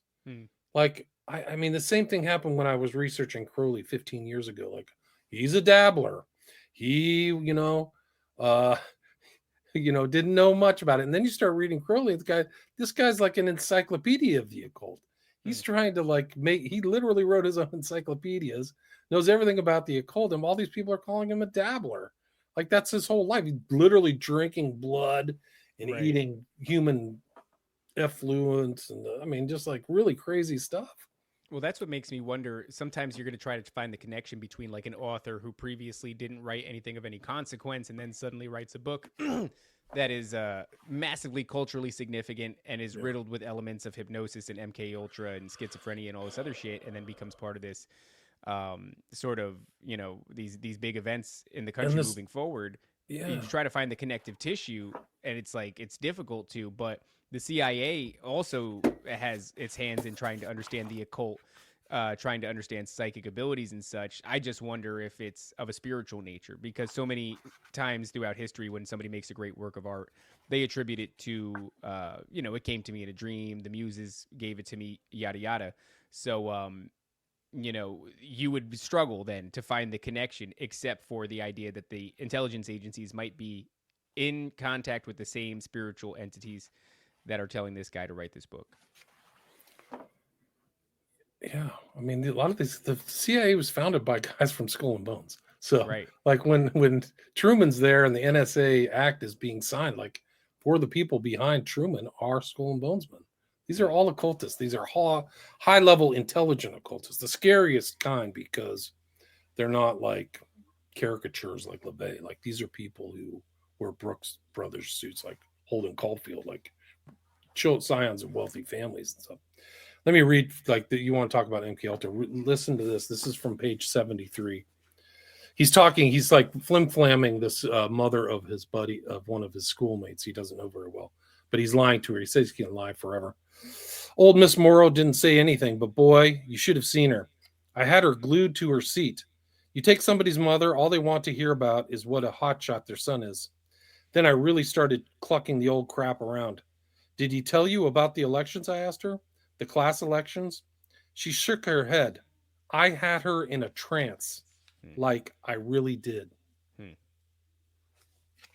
What an interesting use of word. If you know this kind of, and we'll see this later, but if you know this, like things like he's manipulated, he's super manipulative in not a good way. And that's often an aspect of psychopaths and narcissists, right? Is that they're manipulators. Yeah, total manipulative. Yeah, he doesn't have any redeeming character. If you're a total piece of garbage, he has redeeming. Holden Caulfield has redeeming characteristics. It's very dark when you read it. I would suggest people read this book, and actually, I'd be willing. Send me an email if you think like you found something good, like he's intelligent or something. Maybe that's the case, but it's dark. This is a story. This is a recent book on the assassination of John Lennon, where this author David Whelan, who I've interviewed, he doesn't even think Chapman shot Lennon, because of the pattern of bullets on Lennon's body. So it's really disturbing. Like he just was in there, and we'll get into that. But this is the book that I'm going to reference. It's The Murder of John Lennon by Fenton Bresler. And we could do some readings on this, keep going.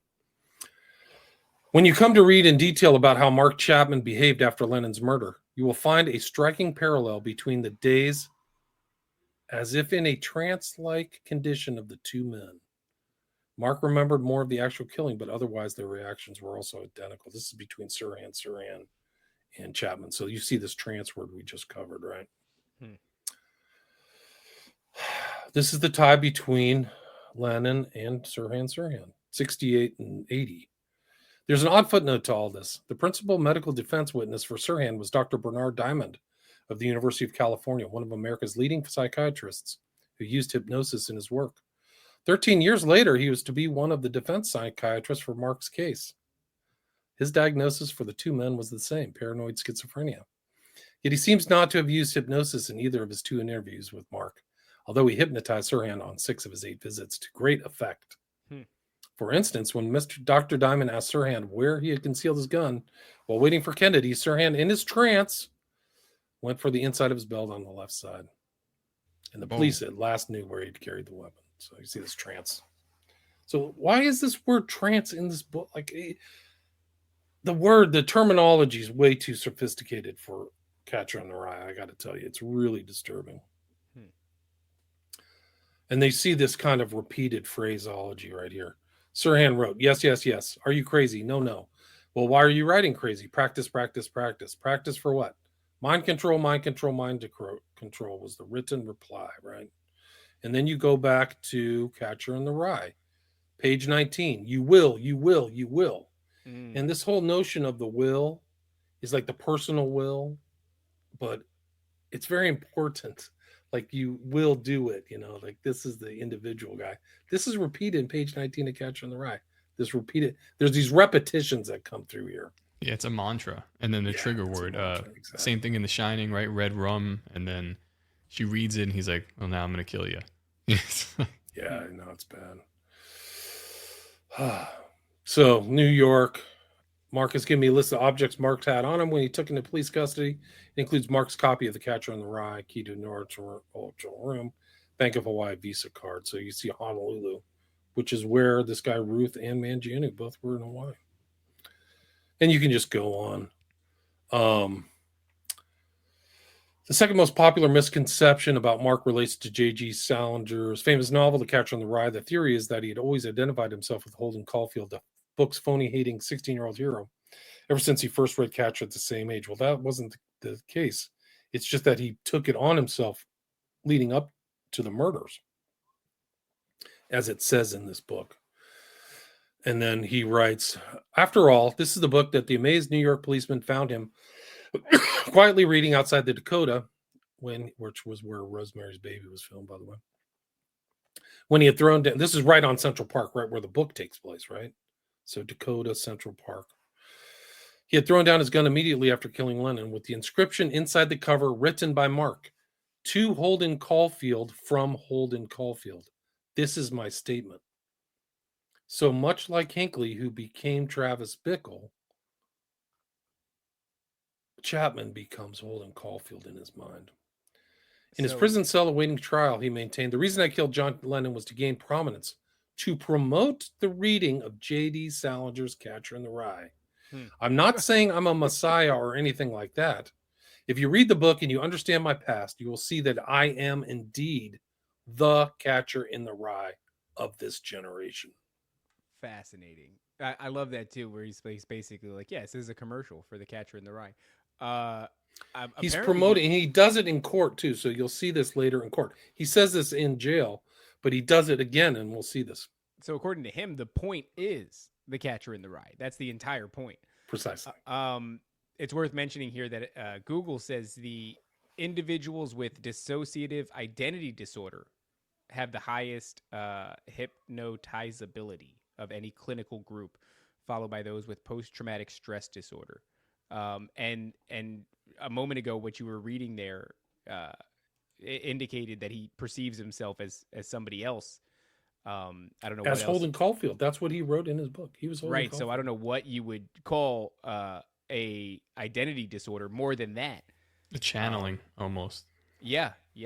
So if you can, and this gets down into the sort of the MK Ultra thing about traumatizing children in order to be able to program them. It's like at first the trauma needs to happen, and then the programming takes place afterwards. It seems that trauma is a fracturing of identity, and if you can achieve that, and then you have an incredibly malleable candidate. Indeed. This is from page 139. Mark's life changes. So he goes through this personality change, much like Mangione, right? He was clearly a difficult time for him, and now an ominous new factor came into his life. He became interested in The Catcher in the Rye. We do not know why. We do not know if anyone suggested it to him, and if so, who.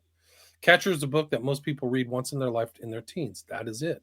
Why on earth, seemingly out of the blue, did Mark suddenly get so involved in a book that, like most of his generation of young Americans, he had already read before at school nearly 10 years ago?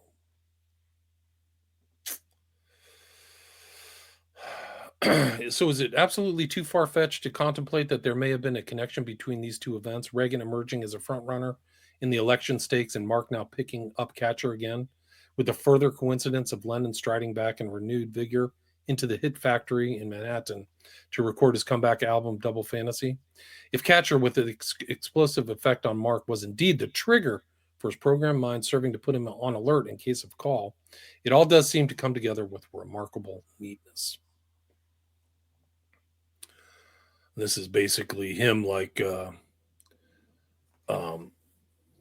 this is him kind of going through Catcher in the Rye and all this stuff. I mean, I can read this. The imbalance in the psychological makeup of immature 16-year-old Holden Caulfield exactly suited the temperament of bewildered, unhappy 25-year-old Mark Chapman.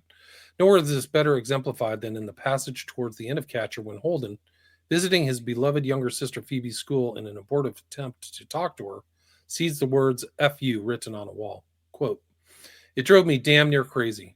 I thought how Phoebe and all the other little kids would see it and how they'd wonder what the hell it meant, and then finally some dirty kid would tell them. I kept wanting to kill whoever had written it.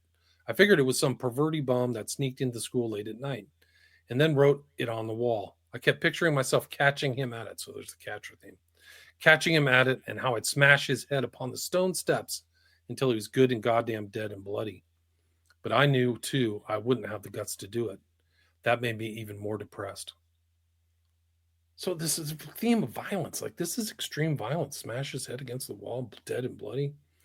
And this catching thing, like he's catching people doing wrong and striking out.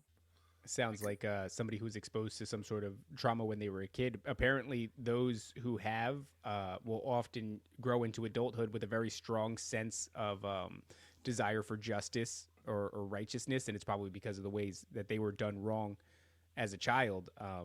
And that, to me, right there, sounded like fits that bill. The idea of cowardice as well. It's like this weird admission of, like, I know I'm not brave enough to do it. It's just right. Strange to say. No, it's strange. These correlations are really strange. This is the day of the killing. He's as you walk the 20 blocks up to the Dakota on West 72nd Street, incongruous amid the lightly dressed New Yorkers with his heavy winter gear, he realized he was missing a prop.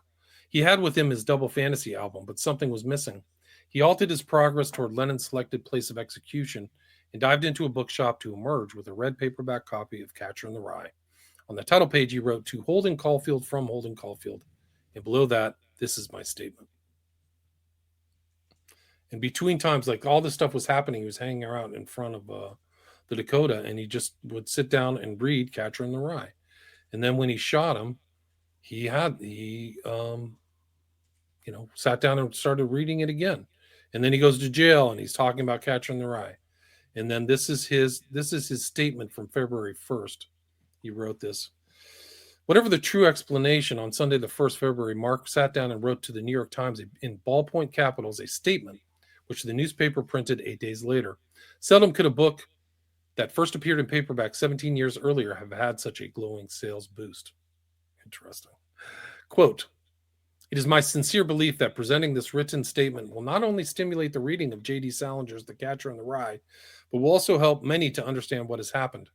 If you were able to view the actual copy of The Catcher in the Rye that was taken from me on the night of December 8th, you would find in it the handwritten words, 'This is my statement.' Unfortunately, I was unable to continue this stance and have since spoken openly with the police, doctors, and others involved in this case. I now fully realize that this should not have been done, for it removed the emphasis that I wanted to place on the book. My wish is for all of you to someday read The Catcher in the Rye.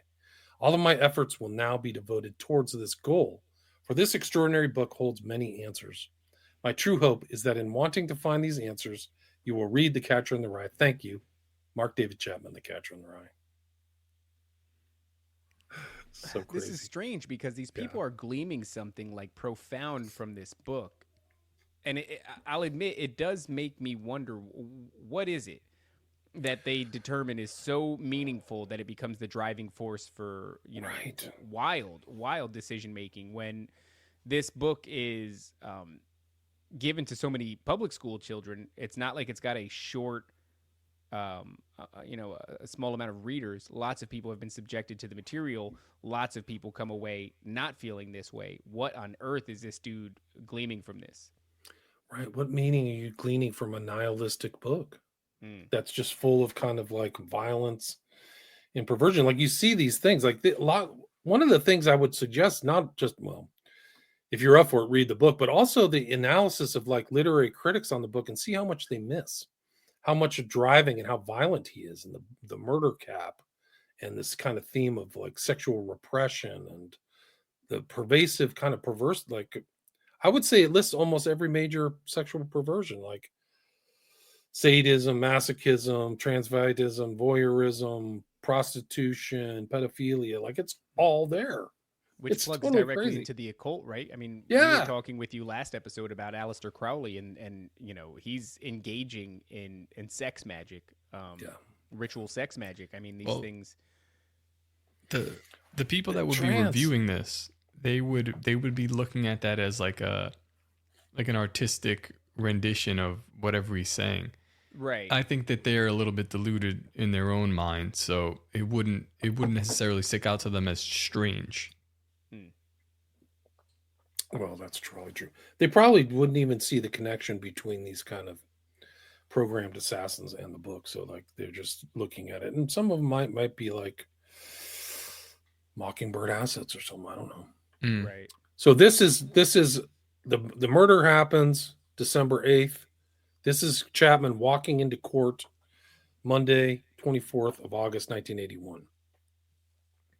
Mark David Chapman, his hair close cropped from the incident when he totally shaved his head, which is very telling, walked into Justice Edwards' court under his usual heavy armed guard. He carried with him a copy of The Catcher in the Rye. He wore dark slacks and light blue t-shirt with no jacket. He could clearly see the bulletproof vest. He had worked it out. Okay, so this is him. He spent several hours listening to other people talking about him. What did he have to say in his own defense? Asked if he had anything to say to the court before sentence was pronounced. Now, this is very interesting because Mark and Sirhan both pled guilty, right? So they didn't have to go to like this whole in-court proceeding, right? So all the evidence presented against them or anything, they didn't have to go through that process because they pled guilty, right? It's very important tool. Asked if he had anything to say in the court before sentence was pronounced, Mark opened his copy of The Catcher in the Rye and read an extract to the hushed part 49. He had worked it out carefully. If you want to check it for yourself, it is to be found on page 173 of the Bantam paperback. Holden Caulfield is talking to his young sister, Phoebe, the only person in the world whom he really loves, about what he wants to be when he grows up. She suggests a lawyer like their father, but Holden dismisses lawyers as phonies. What he wants to be is a catcher in the rye, and he explains what he means in this passage cited by Mark David Chapman on his Day of Judgment. Quote, "Anyway, I keep picturing all these little kids playing some game in this big field of rye and all the thousands of little kids, and nobody is around, nobody big, except me. And I'm standing on the edge of some craggy cliff. What I have to do, I have to catch everybody if they start to go over the cliff. They are running, and they don't look where they are going. I have to come out from somewhere and catch them. That's all I do all day. I just be the catcher in the rye." Does anyone think in court understand what he was saying, least of all the judge? I doubt it. Nothing was going to be permitted to raise these proceedings from the level of humdrum. And then he was pronounced sentences, and then the judge delivers this kind of verdict where he's guilty. But so he perceives himself as a hero, in many words, but in what actions? What the hell has he done throughout the course of this book where he is that version of the catcher that he's talking about? Right. That's and strange. then this is from Hinckley, right? This is about Hinckley. Rawhide was Reagan's Secret Service name. So this book is called Rawhide Down, page 22. 4-day trip was a blur of fast food and brief stops: Las Vegas, Cheyenne, Chicago, Cleveland, Pittsburgh.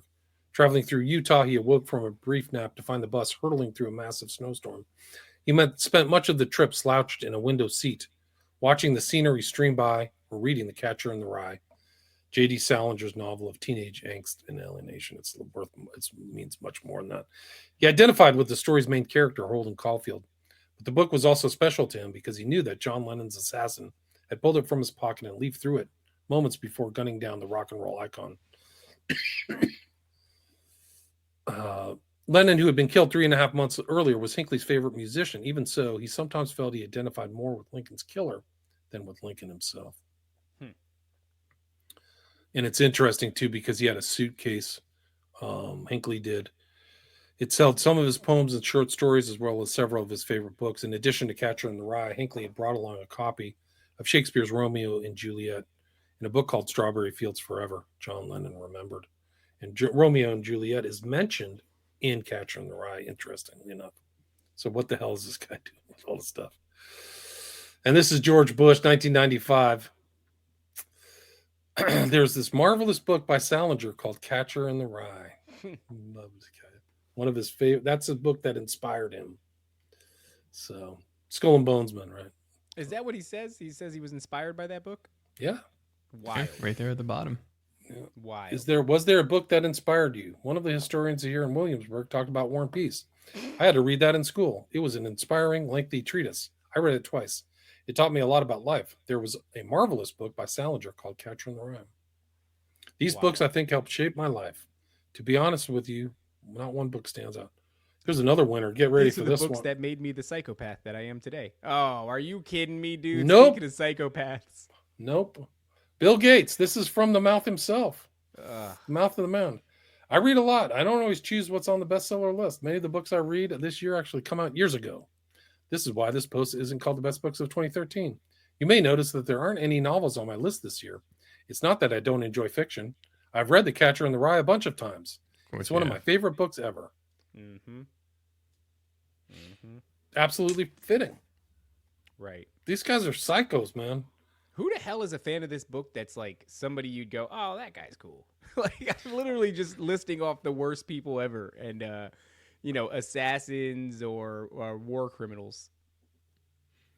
It's featured in this movie, The Good Girl. One of the main characters is like a Holden Caulfield. But this is kind of interesting too. Jared Leto's chapter 27. So there's 26 chapters in the book. So this book is the 27th chapter, and it's pretty interesting. It quotes directly from Catcher in the Rye and Chapman. How interesting he is. And by the way, Jared Leto is a guy that emulated Kubrick in his, I would say, probably the greatest hit single of his band, 30 Seconds to Mars. The song Kill is an entire homage to the film The Shining. I had no idea. Yeah, if you go up and look up The Kill and watch that music video, it's a miniature The Shining. This is from chapter 27. Not only did Chapman have like a Catcher in the Rye, but he had the Wizard of Oz motif, which is also a known kind of programming book. Wizard of Oz, Frank Oz. Totally occult. This is Hold Valley or something. That's like the interpretation. And this is like the call. I did a search on call. In many cultures, a child born with a call was considered to be lucky or blessed. There's a superstition that such children are protected from drowning or have a special destiny. Various traditions have viewed it as a sign of spiritual or psychic abilities. In some folklore, the call was believed to bestow second sight or the ability to see into the future. So Caulfield, not a mistake. And this is just like this guy Ruth is very suspicious. He literally like lived like where close to where Chapman was on Oahu. A lot of medical buildings and stuff around there. And this is the thing. Serge Slothrop. The NYPD claims to have found the CEO shooters, that's Mangione's backpack near the carousel in Central Park. Exactly where the Catcher in the Rye ends. Holy shit. Man. December 11, 2024. It becomes, difficult because you're trying to imagine who's weaving a web this broad and this long as far as it's stretching back into history. Until people who know the inside story, I think. But a lot of these words, they don't have the kind of modern potence like the dirty words that are in here. But there's a lot. So that's why they can kind of get away with giving it to kids in school because it's not so direct. If it was the 50s, it would have been direct, but not now. Right. But there's a lot like snowing is lying, Prince, phony, necking is kissing, give her the time is a euphemism, flitty. Like he mentions flitty a lot when he's talking to Luce, Holden does. But critical reviews affirm the novel accurately reflected the teenage colloquial speech of the time. This is interesting because when I was reading this book, kind of like in a paranoid view, I was thinking about the CIA or just intel involved in this. The Cultural Cold War came to mind. This book by Francis Stoner Saunders, highly recommended. Like a lot of the modern art is totally intel created to create, destabilize the system, to move away from beauty, much like this book, right?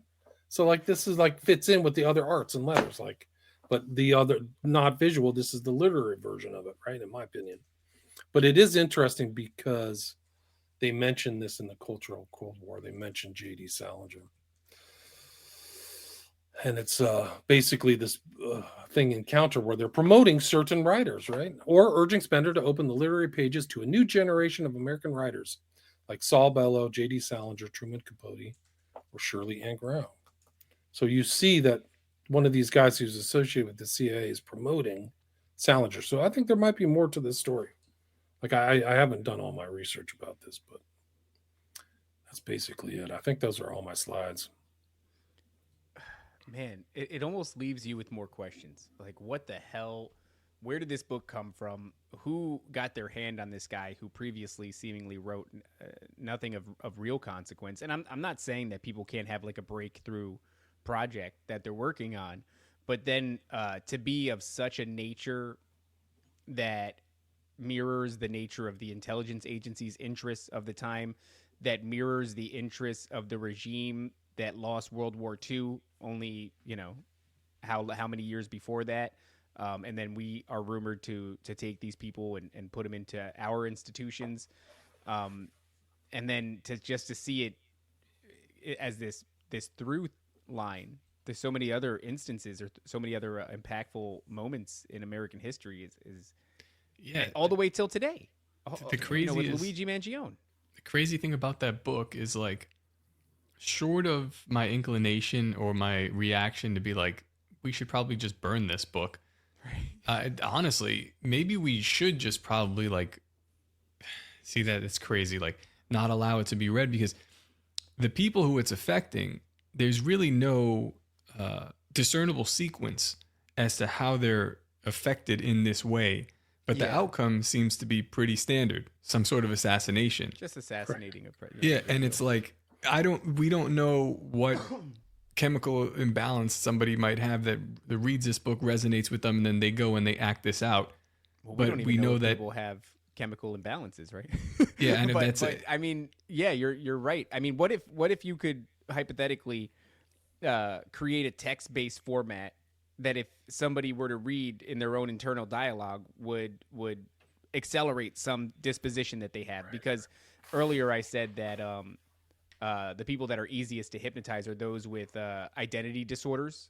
So if you have somebody that has trauma, and look, all the way till 2025, now we have an industry that works like a well-oiled machine at diagnosing children. So more children now are being diagnosed with identity disorders or trauma-based disorders than ever before. And if there truly is a selection process based off of that, that means there's more candidates than ever before. So if you have this text that could potentially awaken or hijack your psychology, if you have that disposition, shouldn't we stop letting people? Because I know what you're saying, Top. It's like, burn this book. Oh, book burnings are bad. You know, like it's got that connotation, and I'm not one to suppress information. I don't think that that's a good thing. Is this information or is this programming? Right. Could it be both? Why not both? The best pieces of entertainment often are, right? I think this is a piece of kind of like that modern intel culture creation, just like Francis Stoner Saunders wrote about. We'll see. If you want to see Chapman's doctor, you can just pop up this video. It gets pretty disturbing. But this is Chapman's doctor. This is actually probably one of the best things on mind control you could ever watch, called Mission Mind Control. But we'll see his doctor. His name is Klein. And he goes through Ewan Cameron, Gittinger, a lot of these other characters. But I think the talk about Klein is really something else. This guy, I've done this is him right here. That's Gittinger, who was involved. Interesting. I don't know if you ever remember the movie JFK by Stone, right? The intro is this girl, I think Laramie was her name or something, chucked out of a car. She was under this guy's care. You cannot write this stuff, man. Like, there's JFK here. Watch this. Totally impossible. Seem absolutely credible. I would say the answer is yes, but so they're asking, can you make a mind control person? This is literally the doctor who saw Chapman in the jail. Oh, come on, really? Yeah, 1980. Yeah, 1980. What's his name? many qualifications Klein, Kline. to that. Dr. Milton Klein, a psychologist, a clinical and experimental hypnotist, and unpaid consultant to the CIA. The qualifications would be the subject selected to produce the kind of behavior that you wish, the amount of time, the procedures that are utilized, and the motivations of the people who are designing, executing, and administering the procedures. You're asking whether an individual can be, under hypnosis, influenced, coerced, persuaded, shaped to perform an antisocial act, or a destructive act, or an act of violence. My answer would be yes. Captain Marco, will you be good enough to lend Raymond your pistol, please? Yes, ma'am.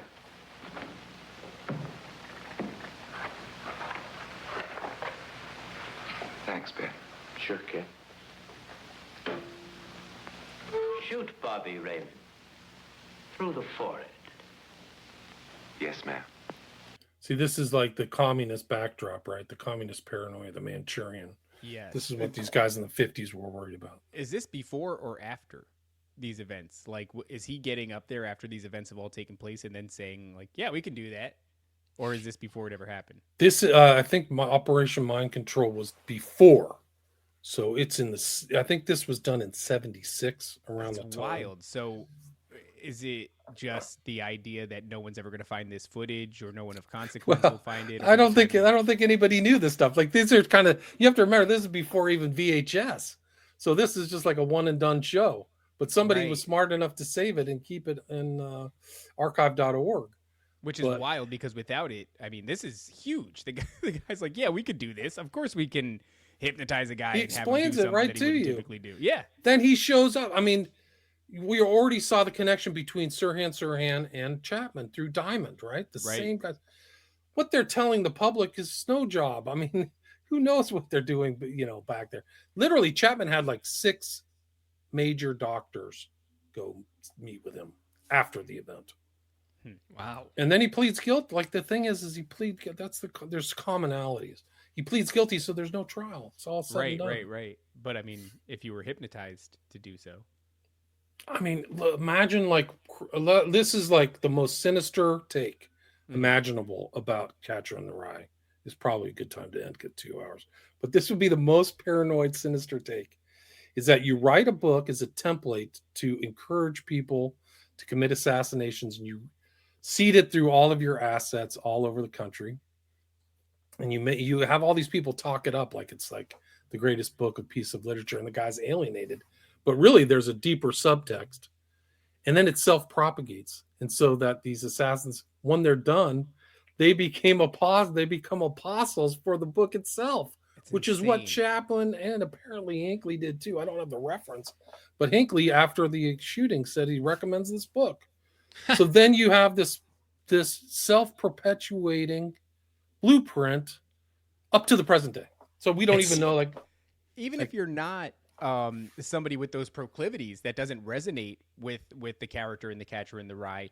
When a world famous assassin says, by the way, you should read this book, if you're at all inquisitive, you go like, what's in that book, man? It's almost like a parasite. Dude, I was gonna say that. Yes, good call. There's a parasite that it'll take over a bug or like and it'll just be like a zombified bug, and it'll eat it. It'll eat it as it goes, but this bug will get it to where it needs to go, and then it'll just hop onto the next host.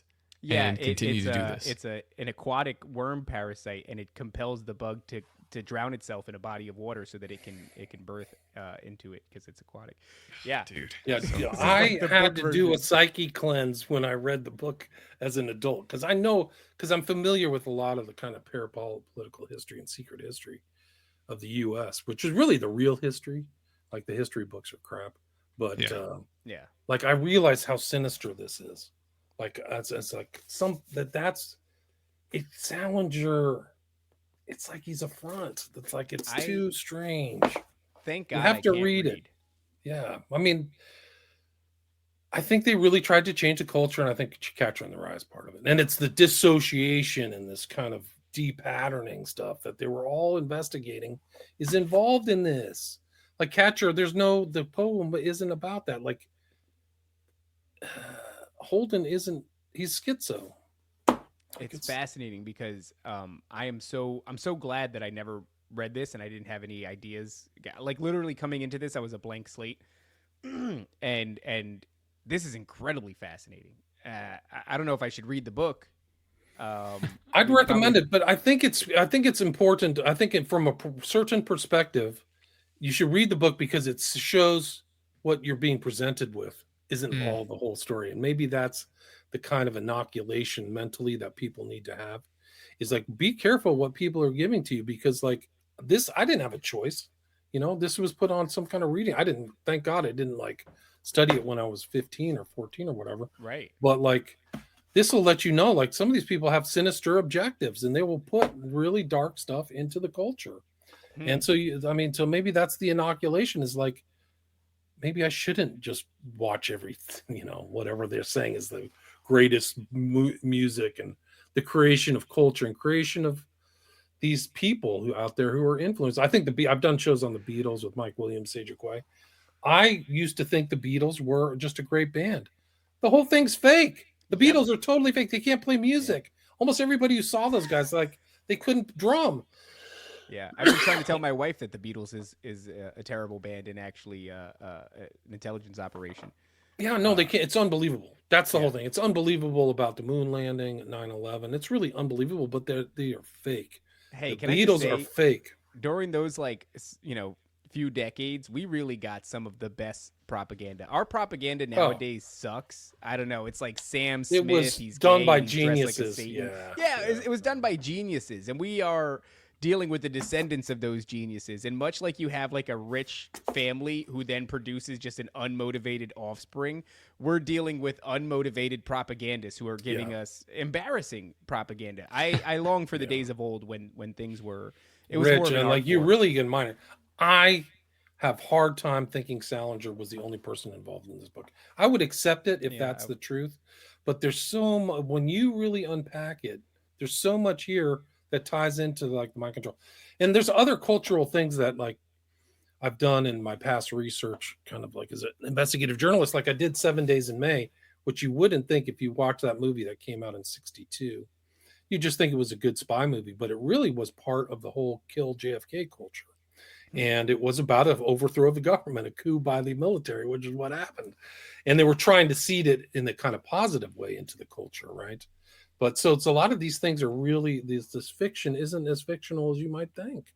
This is a weird kind of template manuscript. It reminds me of that book I don't know if it's Evil Dead. You remember that really gnarly movie, Evil Dead? Yeah. It's like the book, they open it and just horrible things start happening. I'm like, yeah. reading for it. It kind of got, has like, a that face feel on to it. me. And it's kind of weird too, because my take is different than a lot of people. But I really think if you're familiar with kind of mind control and you read this book, I think you'll feel like this book is much more sinister than a topical you got to be reading. careful, because it seems like there's only two types of takes when it comes to the book. Either, you're just writing a review on it and, it's a good book, but whatever, or it's Honestly, something profound, and then you go on to assassinate a world leader. And so I'll read the book. You have a certain reverence for it. If this book sets me on the path to, I'm not going to say it, but I was going to say something about Taylor Swift. You know what? Forget it. We're not going to. If anything happens, I have been here in my house to Taylor. If anything happens to Taylor Swift, I had nothing to do with it. I had nothing to do with it at all. And I do not own a copy of The Catcher in the Rye. But think of like the sinister kind of propagandists like you're talking about, seeding the culture, and then the direct result is all this crazy stuff that happened. Yeah. Like it's incredible.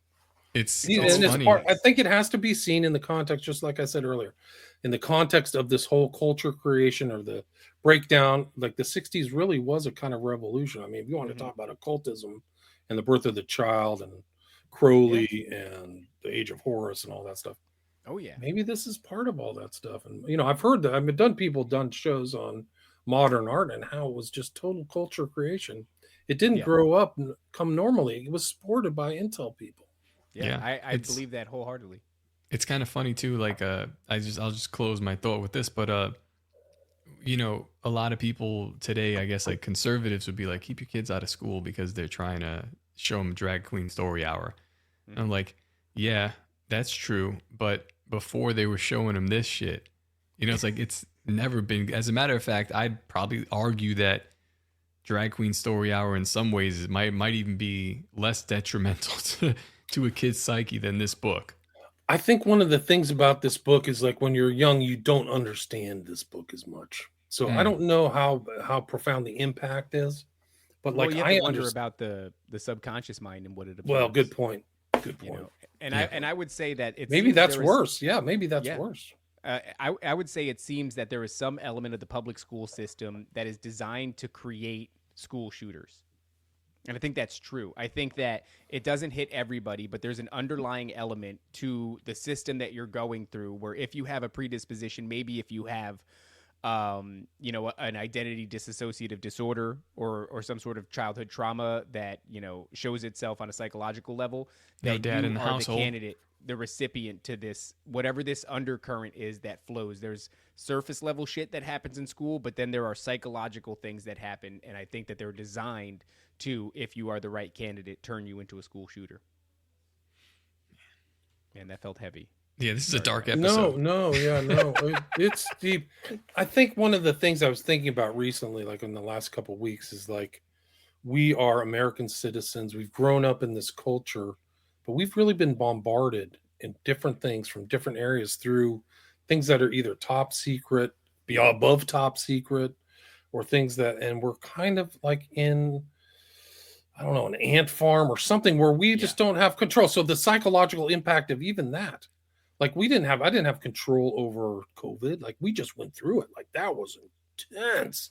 Yeah. Like the alienation, isolation. You want to talk about mind control and hypnotism. They made you stay home and not talk to anybody. Like this is like the predicates for being suggestible, right? Because you're at home and you're just watching TV, and Fauci, who's really a bioweapons expert, he doesn't know, he's never practiced medicine in a clinical environment, like in a hospital.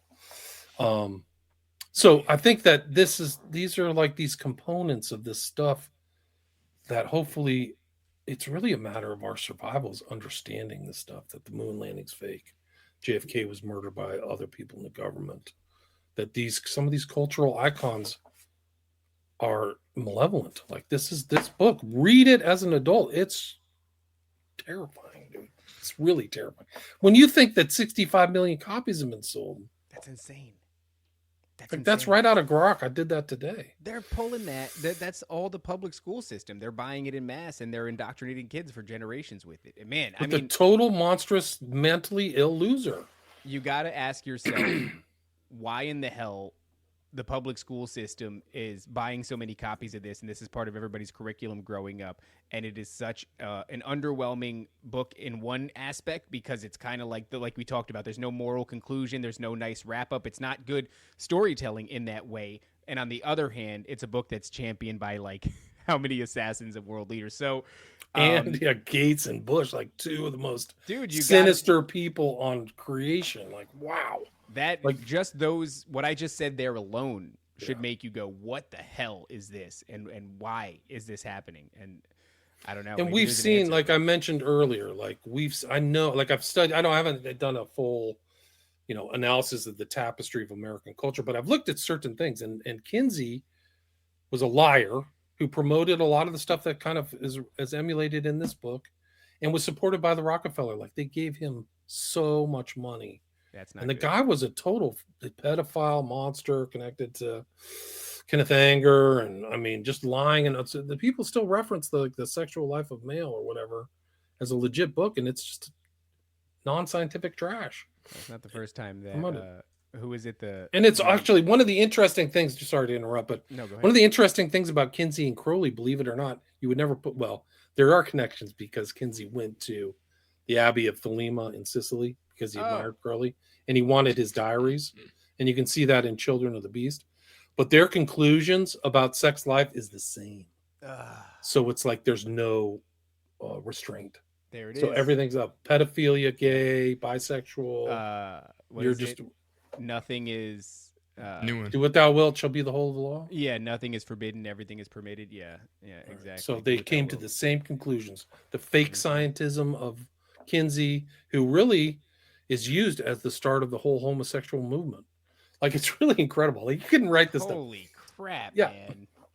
We have to do a show on Children of the Beast because yes, we do. Kinsey influenced a guy who actually played piano at the OTO where Jack Parsons was a member. Fuck, man. Oh my God, man. It's called the Mattachine Society. His name was, I can't remember it right now. Well, we'll have to run it back and talk about that because that sounds incredibly fascinating. It's unbelievable. But he was like the one of the first. His name was Harry Hay. Look up Harry Hay, and literally on his own bio, he was playing the organ at OTO meetings, Crowley OTO meetings. Incredible. That's one of the things. So whenever we get into these shows, these conversations always branch off into like a million different directions. It's because they're all connected. They're all connected. And it's like the study of this thing. I don't know what to call the overarching sort of connective tissue, right? Charlie Robinson with the whole like octopus control. Yeah. That's a good analogy for it. But it's just the nature of talking about this thing is you end up in its many tentacles and the ways in which it branches out. It's like it never ends. So you've definitely, right. So I think you could see this book, like you said, the tentacles connections. Maybe it's more close to this whole Kinsey and the Sexual Life of Male. I don't know when that came out, but imagine if they both came out, because it's totally easily disprovable. And the ideas that from that are in this, that half of married men are gay. That's baloney. But that's the suggestion, right? That's even people have really taken that notion and run with it. That's something that I see people talking about today. It's 2025, and you'll still see people going back and forth about that. And that's obviously something that the LGBT what the hell ever community has strapped on its armor. Yeah, they have. Mm-hmm. That's why they like the fake stuff of the Kinsey. Wow. So the sexual behavior of the human male was 48. So before this. So like literally the Catcher in the Rye is aping this nonsense that came out from Rockefeller and Kinsey. Yeah. Only how many years later? 3 years later. That's not even like, that doesn't feel like it's enough time for a dude to study the works and then write the books. It feels like it's all coming out. These ideas permeated culture all at once. Yeah. It's artificial. Like it's not. It is artificial. Yeah. It's been injected into it artificially. There was a good woman. I forgot her name. I think she's passed away, but she really took apart Kinsey. Her name. Ed Opperman interviewed her. I can't remember. That's a lot of that. A lot of that old psychology too that we go by, like Freud and everything is about like sexual repression. It's like, I don't know. I'm afraid of the dark, and it's like, well, you must want to bang your mom. So that kind of shit is we allowed that to run the narrative for a long time, and now it seems that it doesn't hold up to scrutiny whatsoever. It's very funny. What's Youngie, the thank you, authentic Jimmy. gay population? Well, it's probably growing now because of the huge, propaganda. But I think really in the 50s it was very small, like 3 to 5% of population. But then, like Kinsey saying, "Oh, half of the people have a gay experience or whatever," and like without attribution. I can't remember that woman's name. I'll have to find it. Anyway. Well, now the numbers might be half when you inundate them in public school with shit like this. Yeah. They programmed kids to find out their sexual orientation like when they're 10 or 12. Like, hey, now what's your orientation? It's more of that suggestion thing, right? So like, why even bring it up? My son is 9, and I had to have this conversation with him because I heard something on a YouTube video where a guy's singing a song, and he's like, "I'm going to tell you all about me, like what's my age, where I grew up, my gender identity," and he goes on to list a bunch of other benign stuff, but that one gender identity stuck out to me, and I said, "You're not watching that channel, you're not listening to that guy," and he's like, "What's wrong with that?" And it's very difficult because it seems on its face inconsequential. So he's going to say, I'm a boy or a girl, and I'm like, you don't need to have him tell you can hear his voice. He's a boy. You shouldn't even be at all speculative about the nature of, are you a boy or are you a girl? You can tell by looking and listening to a person. And but now these things are just part of where it used to be obscure. Maybe you read a book like The Catcher in the Rye. Now they're actually doing gender studies. Now the entertainment is geared that way too. And so fully penetrated the culture. Yeah, it's incredible. Like we're living through kind of like a wasteland of this kind of past, like still being influenced by it to this day. Like, but just on a larger scale, because it used to be. It goes back to that analogy that I used of the MK Ultra victim strapped in a chair with his eyeballs peeled open, and he's on LSD and he's being propagandized. Now we are self-administering these drugs, and we're self-propagandizing. Let me ask you this. Do you think it's possible to detox a culture from this? Because a lot of the policy now, I know, whatever Trump may be or Elon may be, I think it's significant with like USAID going through these news organizations and just defunding them. Like we're seeing, the BBC was given $8 billion to propagandize the people. Reuters was given like $25 million, and it says specifically for social engineering. That's no longer happening. So it's like, okay, we've removed that. Maybe we'll clean up the food source a little bit. Is it possible to rehab a nation, to detox a nation, to get back to some stasis, some sort of level, or has the damage already been done? Well, I think the damage has been done, but getting back to it is, I think, why people voted for Trump. So hopefully, I don't know if there's really a static culture. You're either rising or falling. So hopefully we can roll back a lot of the stuff. But yeah, I mean, I think acknowledging these things and talking about them is really the first step. I think that's really what's the famous line? Culture is upstream from politics. Downstream, No, culture is upstream. Like the culture influences politics, not the other way. Well, the quote from Breitbart was it was downstream from politics, but I agree. I think it's the opposite. Okay, well, I don't know what he said, but I'm going to invert it because I think the culture influences politics. So I don't think that RFK would be in power without him being on Joe Rogan and talked about, and all these other Hightower and all these other guys talking about stuff RFK was talking about. And same thing with the Intel and all this other stuff. So that's part of the culture is the conversation, things like that are happening now. Yeah, so I think that exposing all this stuff and putting it in perspective, I think is very worthwhile. Like people say, oh, you're not facilitating change. You're doing too much talking. But if you can know that Kinsey's a bunch of baloney, which he totally is, you read how he died. I don't know if you know that. But it's not somebody you'd want to have teaching you about anything. But if you know that this is baloney, then you're not going to send your kid to public school or have them listen to all that stuff, right? And so then it's just a waste of money. People won't put money into it, and all this stuff will kind of fall down, hopefully. So I think that you can reset the culture. I wonder if it would take what got us there in the first place, which is a slow propagandizing. I'm open to the idea that you could have the curtain ripped back all at once, but I also recognize that as far as controlling hotter tempers, it would be better for a governing body to expose us to it the same way we got there, which is long and slow. Yeah.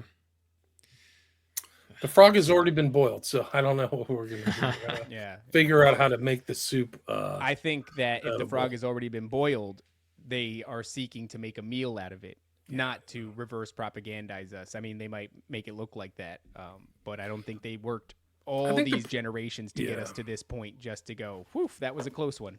Yeah, and a good point.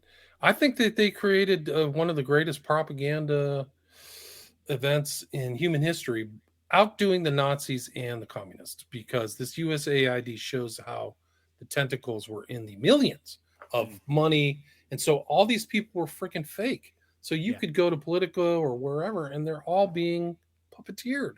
Like, not just like a Wurlitzer with like 100 keys. You're talking about millions. Yeah. Like, it's like you have to marvel at it. Like, wow, this is the beast system. The funniest part about it is that it's George Soros and this shady billionaire. It's like, no, it's actually you, stupid. You're paying for it. Right. You paid for your own to eat your own shit. Yep, no doubt. Man. It's all not right, bad. Let's bring it in for a landing here, because we've over 2 hours. Yeah, I think so. I think it's a perfect ending. We financed our own tyranny. We financed our own servitude. Slavery. We've been paying top dollar to chew on our own turds. Yeah, incredible.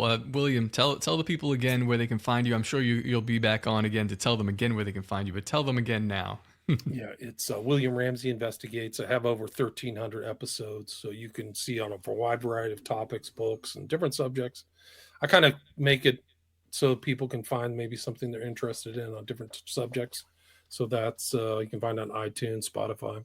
And then I have 5 books. You can have signed copies if you want from my website. My Global Death Cult is reselling. I guess somebody's talking about it, or something's going on where people are referencing it. So I wrote that in 2021. My most recent is about SFK. That's the Smiley Face Killers, which does go into what's his name? I got friends in low places. There's a chapter about Garth him. Brooks. Garth Brooks. Thank you. I can't remember his name. Thank God. And then I have 5 documentaries on my Patreon, which are probably I can tell you they were all micro budgeted, but I think the information is really good. And one of them on Smiley Face Killers is 3.5 hours. So I put a lot of research into that. So I really kind of made my bones kind of just being a researcher. I think it's really true. Nice. Perfect. Well, again, I hope you see a little bump from our audience. They go over to your show and check your stuff out. And once again, thank you for coming on. I'm going to go walk aimlessly thinking about this child's book that I probably read. I don't know. Hopefully somebody will read it and say everything you take out of this book is wrong, because I would want to be wrong. But like my reading of like the split brain and the trance and how negative he is and nihilistic, I think it's worse than No, you're not wrong, man. Yeah. You're not. All right, guys. All right, guys. Cheers. Thanks for having me. Absolutely. All right, guys, don't forget to obey, submit, comply. We'll see you guys later. Peace out. Oh, there we go. The greatest hypnotist on planet Earth is a oblong box in the corner of the room. It is constantly telling us what to believe is real. If you can persuade people that what they see with their eyes is what there is to see, you got them. Because they'll laugh in the face of an explanation that portrays the bigger picture of what's happening. And they have.